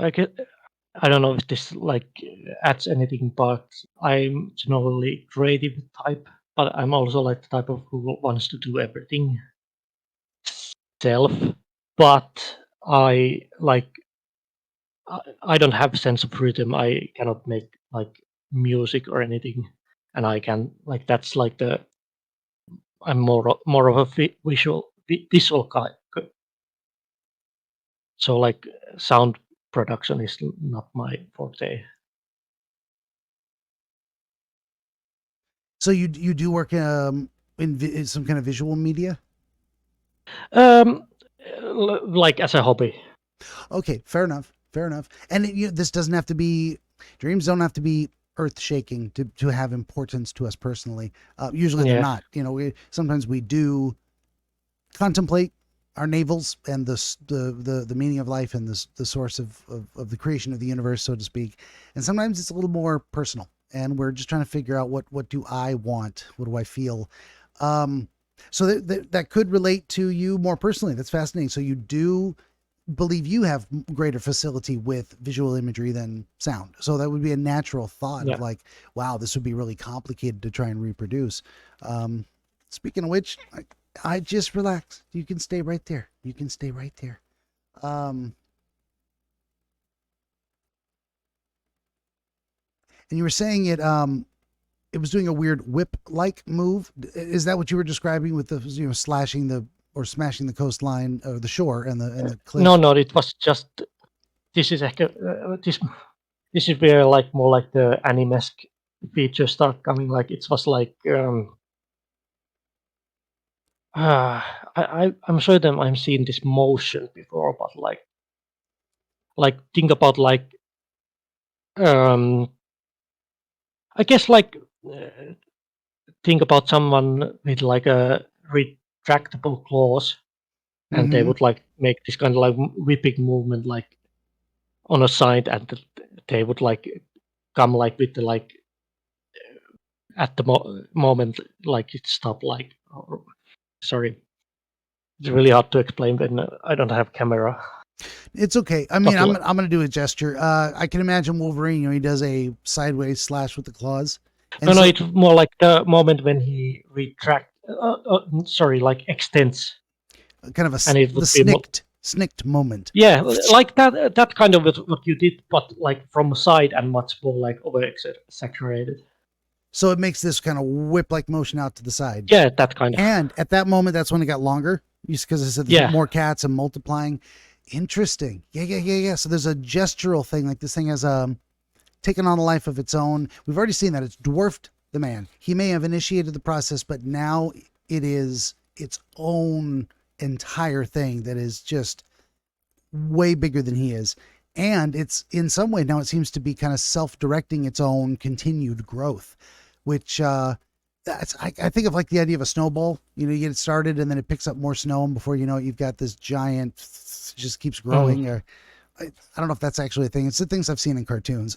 Is that you're from snowy places? Does that is that kind of a thing? If you make a big enough snowball and roll it downhill, it'll pick up more snow. I guess. I have no idea if it's really a thing. Um, so that is interesting. Yeah, I like that kind of phrase. It's taking on a life of its own.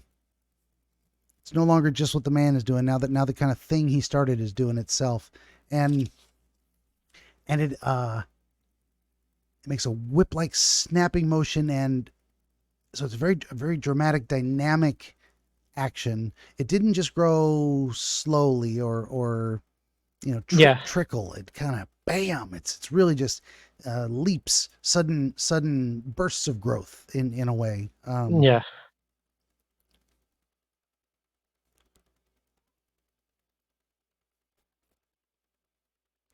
Writing this down here. There's so much good stuff.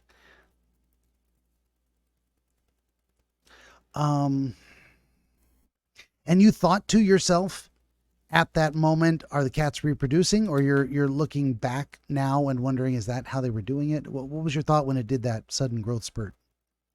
I was thinking like, well, like it's not like a fire elemental village. It's just fire would like increase, but I was like thinking, well, this is like composed of literal cats, so Mm-hmm. it wouldn't to even extend at its own will. It like that's not possible unless like that would mean that randomly more cats are materialized, and then I'm like, oh wait, maybe they reduce.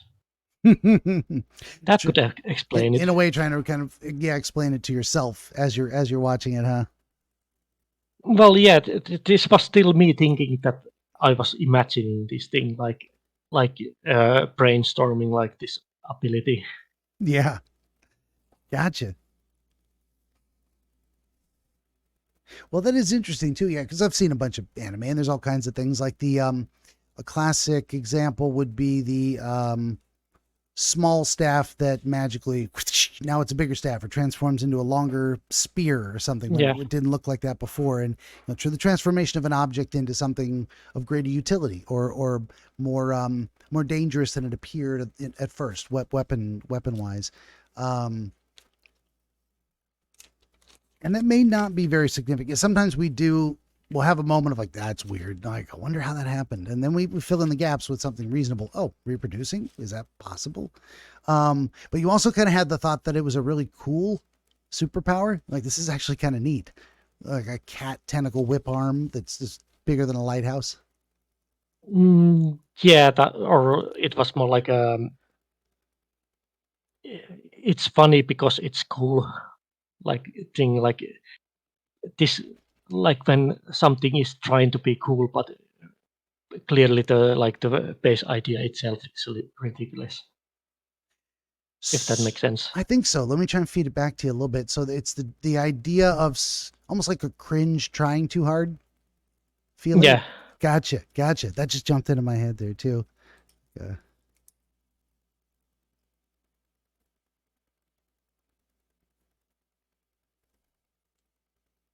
Gotcha. We're almost there, down to the very bottom of it. Um, and as it gets longer, and I think you said it begins to shake. yeah. Like for some reason, I was thinking like during if this is like cats reproducing with each other, it would excrete some kind of liquid, which like I don't know if that makes any sense. So you didn't Like, you but didn't say shake. You said excrete. I didn't say that initially, but like the cats would that would when they reproduce, they would like excrete some kind of liquid, and since the arm would be now like soaking wet liquid, it would like shake the liquid off. Okay. Yeah, we can imagine that too. I mean, there's bodily fluids with reproduction Yeah, in general, but also even if they were just kind of what is it like when an amoeba separates into two? There's like a word for that, like mm. a I can't remember the medical or scientific term. But anyway, that process with a larger creature could be associated also with some slimes left over or something from the separation. Uh, Something like that. Yeah, but it was reproduction. Like basically, it was the largest cat orgy ever. Like, gotcha. Yeah. And you had that sense that it was a more natural reproductive process. That's funny. Yeah, Largest cat orgy ever.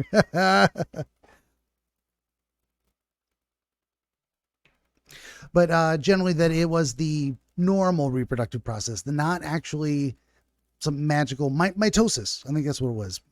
yeah. One becomes two. And that's an interesting way to do it. And then it's a natural thing to think, well, that would be a sticky mess in there, wouldn't it?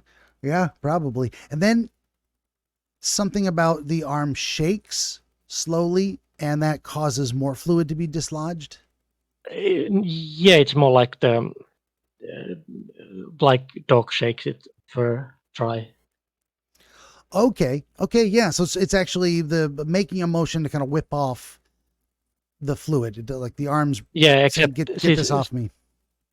yeah, although it in the dream it was much more like slower, like and kind of like first segment like start rotating it, then the next, and when the second one like it's like how do I explain this? Well, anyway, I think in my brain, I just got an idea of really big things moving slow from a human perspective. yeah, If that makes sense, it isn't that it's actually moving slow, but just because it's so big, it looks like it. yeah. Any discrete section would be moving fast relative to the rest of it, but to see this big thing, do a giant shake in the sky, it's covering maybe a mile of distance in that loop. So it looks Although it didn't like arm didn't like itself make any like movement. It's like when dog shakes its fur dry. Like gotcha. the dog itself is moving. It's just the fur in a, So like obviously it's so it does more of a vibrating itself. cylindrical rotation type of movement. Yeah, Gotcha. cylindrical. To kind That's of it. shake off the. Okay, interesting, But interesting. it was like very slow. It's like it had like that what you explained like a giant thing. So it obviously had that like weight in it, like the how giant it was. So the it wasn't like dog when it does it like rapidly. More like you take a film of dog shaking and then Like like slow motion. yeah, yeah, Yeah. It's got a whole thing. Anyone who didn't, who's listening to this without the video, you just missed it.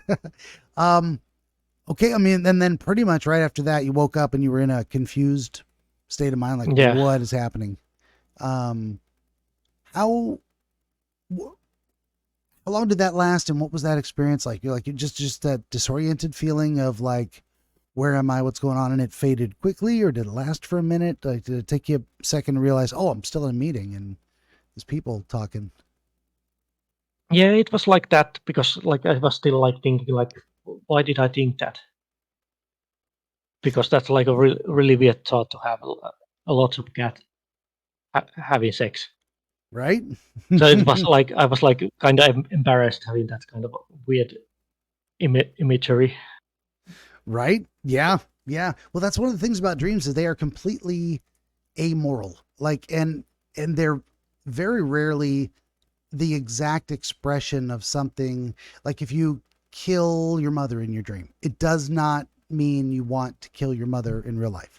Your mother Yeah, represents something that you, or some aspect of your mother you want to reject. Like, I'm not going to be like her. It's usually more something like that of like, so you're killing this representation of, or maybe killing in your mind the idea that your mom was a particular kind of person because she's not. You yeah, found that out recently. So you need to, um, destroy that image of her, that false impression you had in your mind. So that's the mother you're killing. So it goes that way. So mm, this whole yeah, cat sex orgy thing, it isn't about cats and sex and orgies at all. yeah, It's all something. And that's actually what we're down to right now is, well, what does it all mean?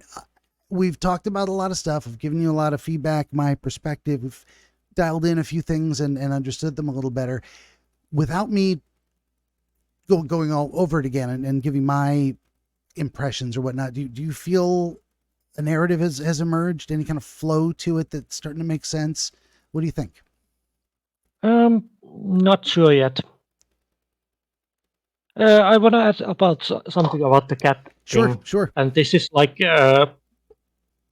imposed idea that I had. Like, do you know the game called Donut County? No, I don't. Okay, it's this kind of, Katamari Damacy. I'm not sure.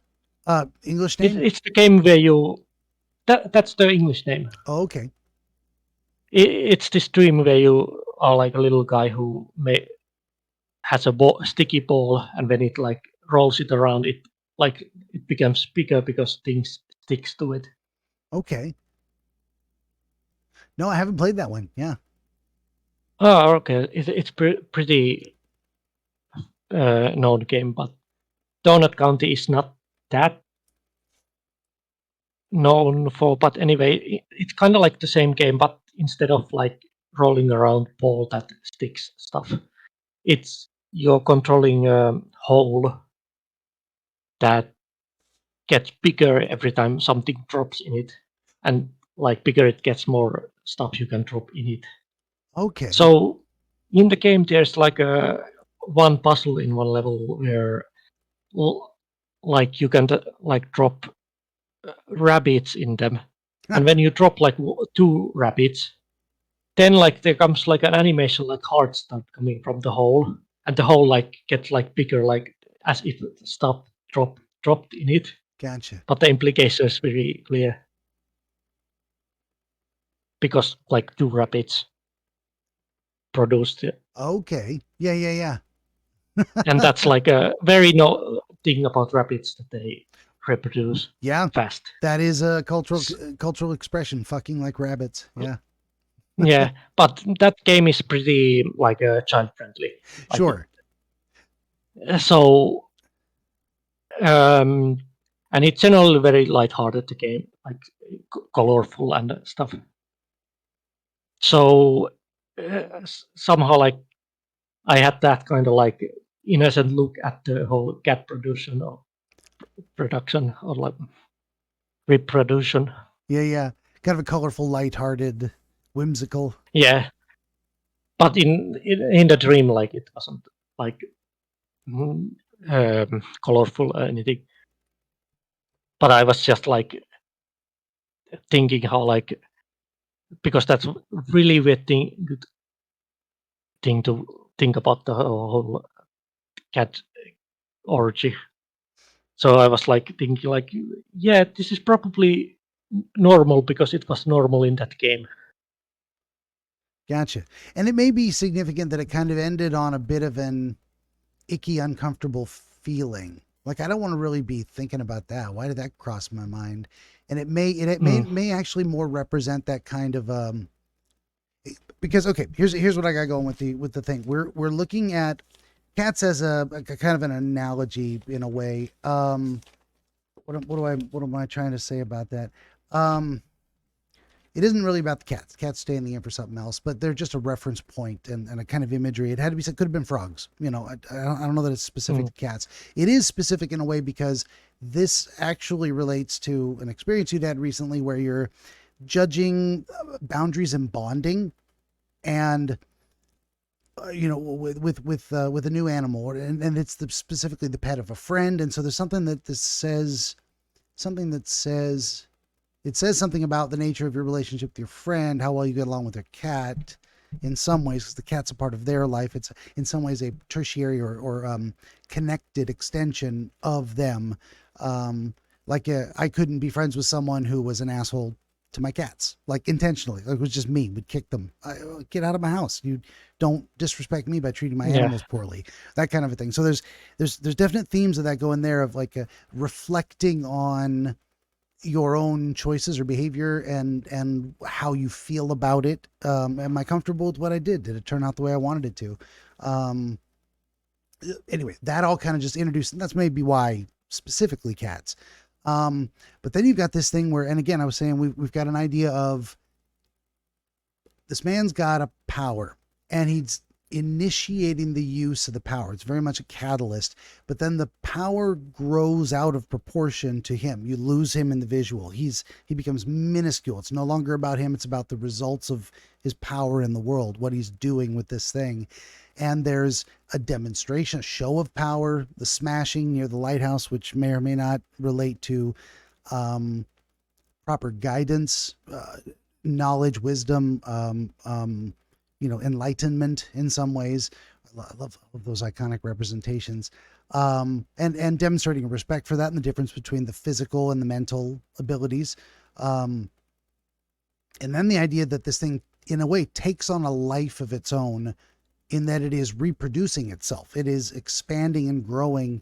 It just continues to, it's not like there was a horde of cats that rushed from other places at first, like external resources. Now the thing is kind of a self-contained unit capable of continuing itself. That very much, again, I think kind of relates back to some of those ideas I was trying to explain poorly earlier of the snowball effect or initiating things that then the consequences become out of your control in some way. And what it ends in is something that you're actually not comfortable with, which is this whole, it's growing on its own. Well, that must be because they're reproducing you. It's a giant sticky shedding fluid everywhere, cat orgy type of thing. I don't like that at all. It's kind of nasty.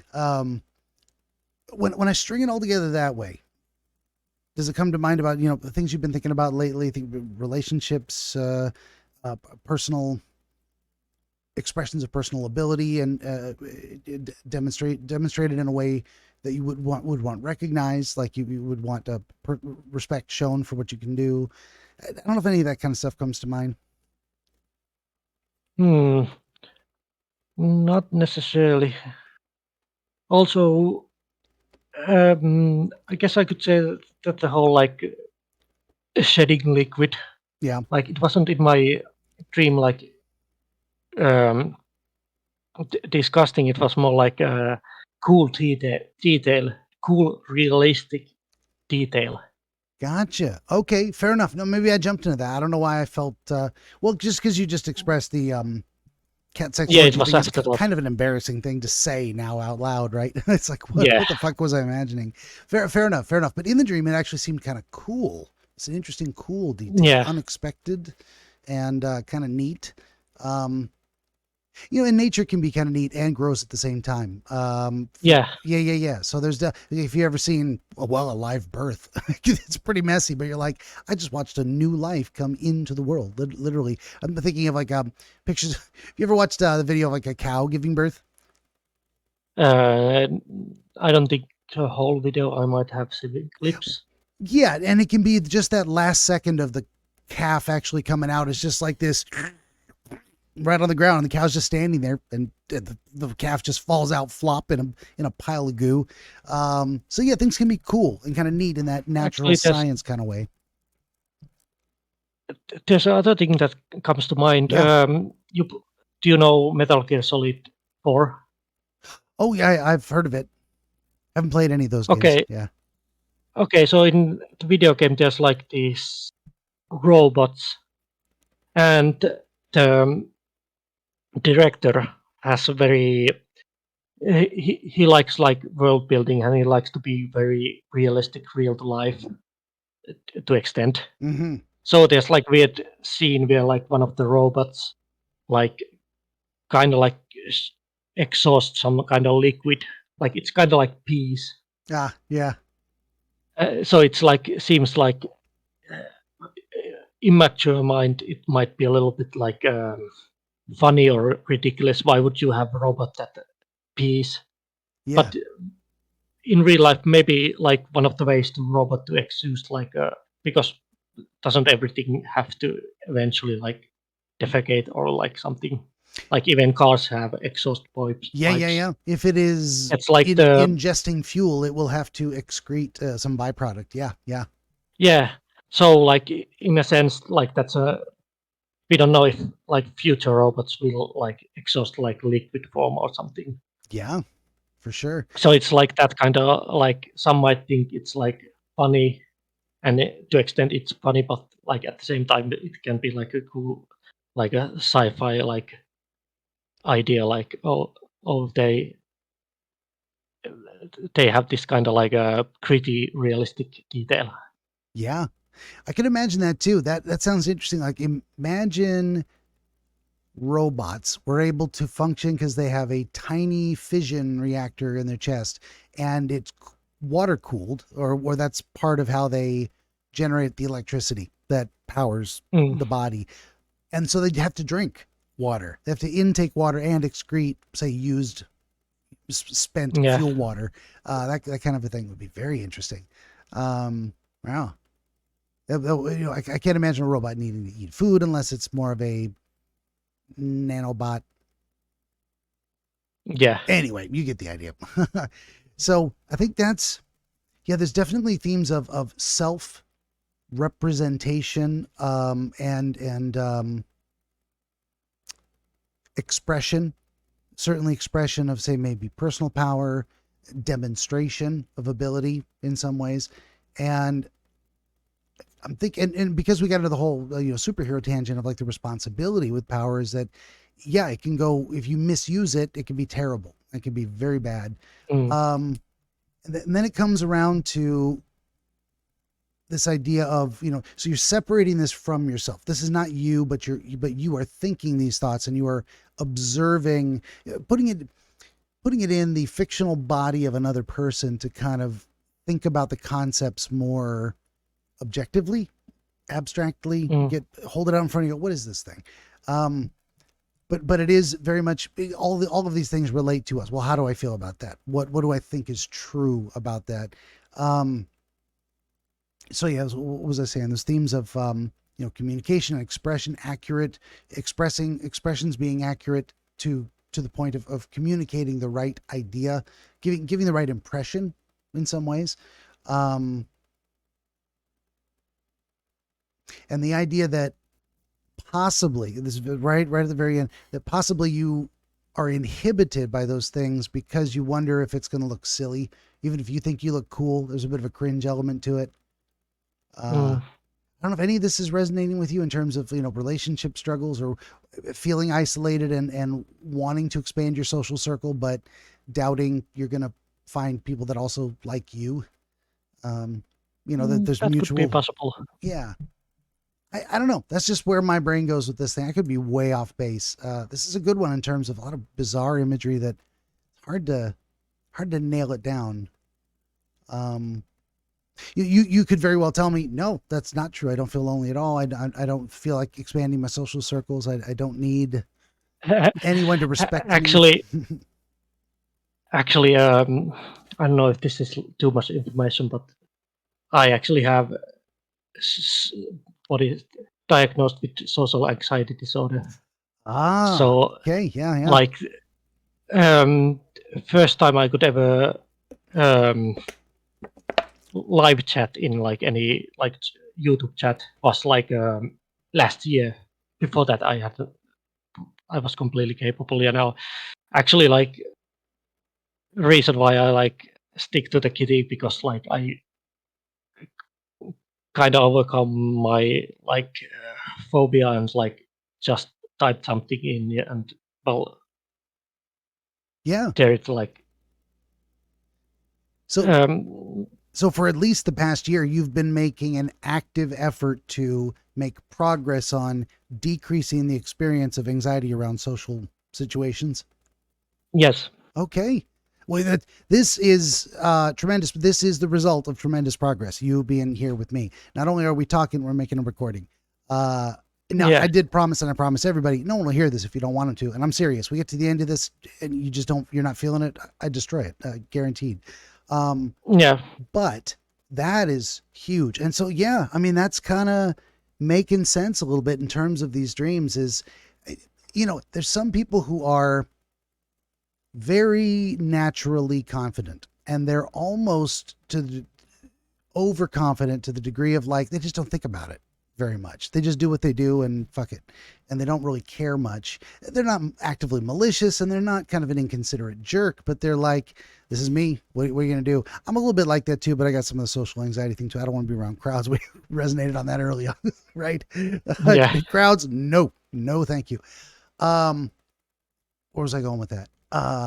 Fuck, crowds, social anxiety. I lost it. Do you remember what I was saying? Damn, it's gone. It's gone. I don't know where it went. I started thinking about crowds and went, no. Yeah, I forgot the train of thought too. Yeah, I was going somewhere with that. It related to the dreams and progress. You were Oh, talking about how some are confidence. confident. Yeah. So, but then there are those of us, and I think I'm included in this, where we are more naturally hyper self-aware, and it's hard to turn. Yeah. It's hard to turn that off.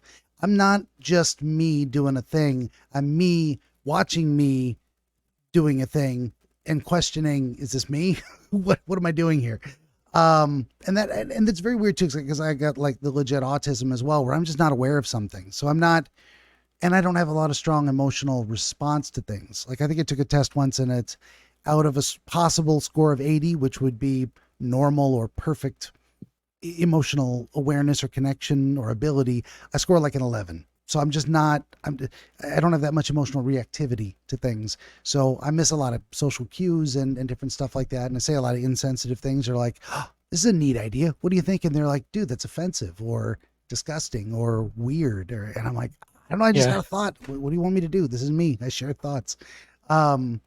So yeah, but you've been building that confidence, and this makes a lot of sense in terms of you were probably reflecting on this experience with the cat and how that impacts your relationship with the person. And then you're like, let's bring this into the dream experience and look at the idea of, you have the ability to communicate and the possibility to represent yourself well, like visually. Someone might look at you and think you're normal, but then you've got trouble communicating, speaking. There's a disconnect of reproducing accurately what's in your head and getting it over to another person in a way that truly reflects who you are and what you're thinking. It's kind of a social ability in that way. It's like, so your idea is you're physically fine. Your physical abilities, no problem. You don't worry about performance in that regard, but it's specifically with communication and speaking to other people to get your point across, to be socially desirable. We've got some things going there. I mean, I'm going to stop for a moment and just, what do you think of all that in general? Sorry,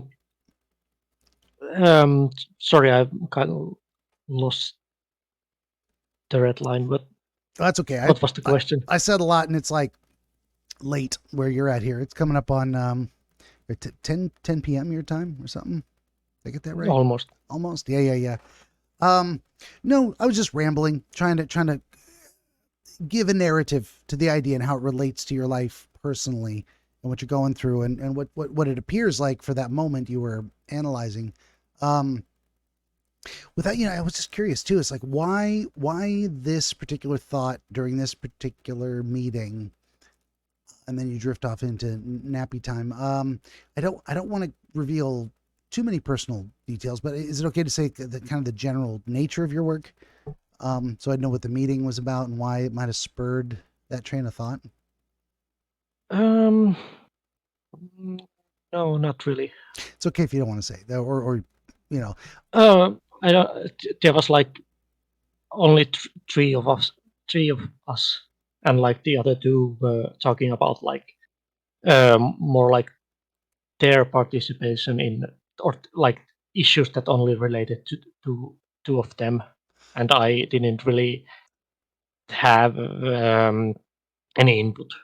I'm still very beginner at the job, and the other two were more. At least the other one was significantly more like expert, and the other one I think he he was only he had a special role in the project, but okay. Yeah, interesting. So that what you were experiencing there in that work Zoom call or whatever it was, there was a social dynamic there. Anytime there's two people anywhere near each other, there's a social dynamic going on. That's why I always say, and this is just an interesting little tangent. Some people refer to society as if it were a noun, as if it were a thing. In a way, it kind of is because it's an emergent phenomenon or property of, but really, I think of society, and I think this is true. Society is a verb. It is what we do. We socialize. We live in society with another, with one another. Um, Society is what happens when two people are near each other and have overlapping spheres of influence that touch each other's, and we got to Hmm. negotiate those things. So anyway, long story short, on that was a little tangent. Um, you were experiencing a social dynamic in this meeting, and the dynamic was two people are talking, and you feel kind of left out. You don't have any. Well, it wasn't really left out. It was just like I didn't have any input.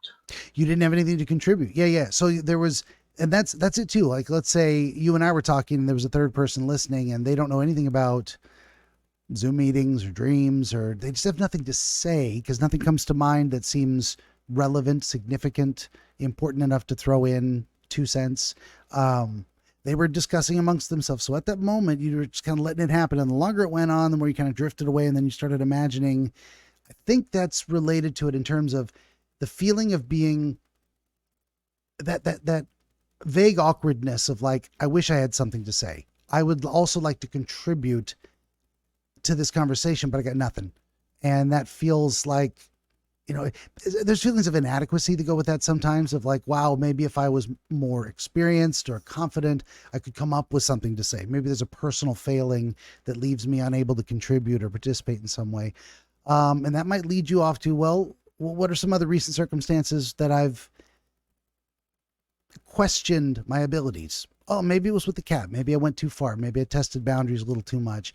And then it leads you into this thing of like, well, analyzing your own abilities and trying to do an accurate self assessment. And it goes into this kind of weird representational idea of, physical power and intellectual power and comfort with different social circumstances and ideas. Um, I don't know if that's feeling if that resonates something in there, if we're on to something, we can call that good and say, we got an answer that might be relevant to you. If it doesn't, we can keep probing a bit and see if we can come up with something else. What do you think? Um, well, I don't completely sure because like sometimes if like I'm in a meeting and uh, it doesn't have anything to do with me and nobody uses even though we all have like in our work laptops have a camera, nobody uses them on. Yeah, So if two people are talking, I can be like, well, I can take a small break and look at my cell phone, look at the news, and sure. Yeah, but at the same time, it kind of like, well, I'm still here. There's kind of like that guilt of like, I don't have anything to add to this. yeah. What do you think of that general idea that this seems reasonably related to your ongoing progress with the social anxiety stuff? You think that feels like a good answer? Mm, sorry, can you repeat that? Yeah, yeah. Do you think the suggestion that I offered that this whole dream experience was broadly related to your journey through addressing and conquering social anxiety? Yeah, it could. That seems to fit a little bit. Well, it like came out of blue. You like started talking about these things about my Yeah, like that I could connect to, but I wouldn't otherwise like think like this cat arm dream have anything to do with that. right. And But it you yeah. started talking about it was like, Oh shit. oh, you like hitting in my nerve. Yeah, yeah. This is all me rambling until you have an epiphany. Until you go, oh, geez, Hmm. that just made me think of this thing, and it just bing, the light bulb goes on, and something connects. That doesn't mean we have all the answers. That doesn't mean we described Yeah. everything perfectly. There may be more that'll come. You may have another dream tonight that clarifies this even more for you. That's what I think is happening in these experiences. We're proposing ourselves little thought experiments that allow us to just drift through what ifs and come out the other side saying, okay, that was a thing. Maybe I don't need to understand it. Maybe I just needed to look at it and I'll understand it later. Very often what happens with me is I don't know how to solve a problem today. So I don't. I go to sleep, and when I wake up tomorrow, I know how to solve the problem.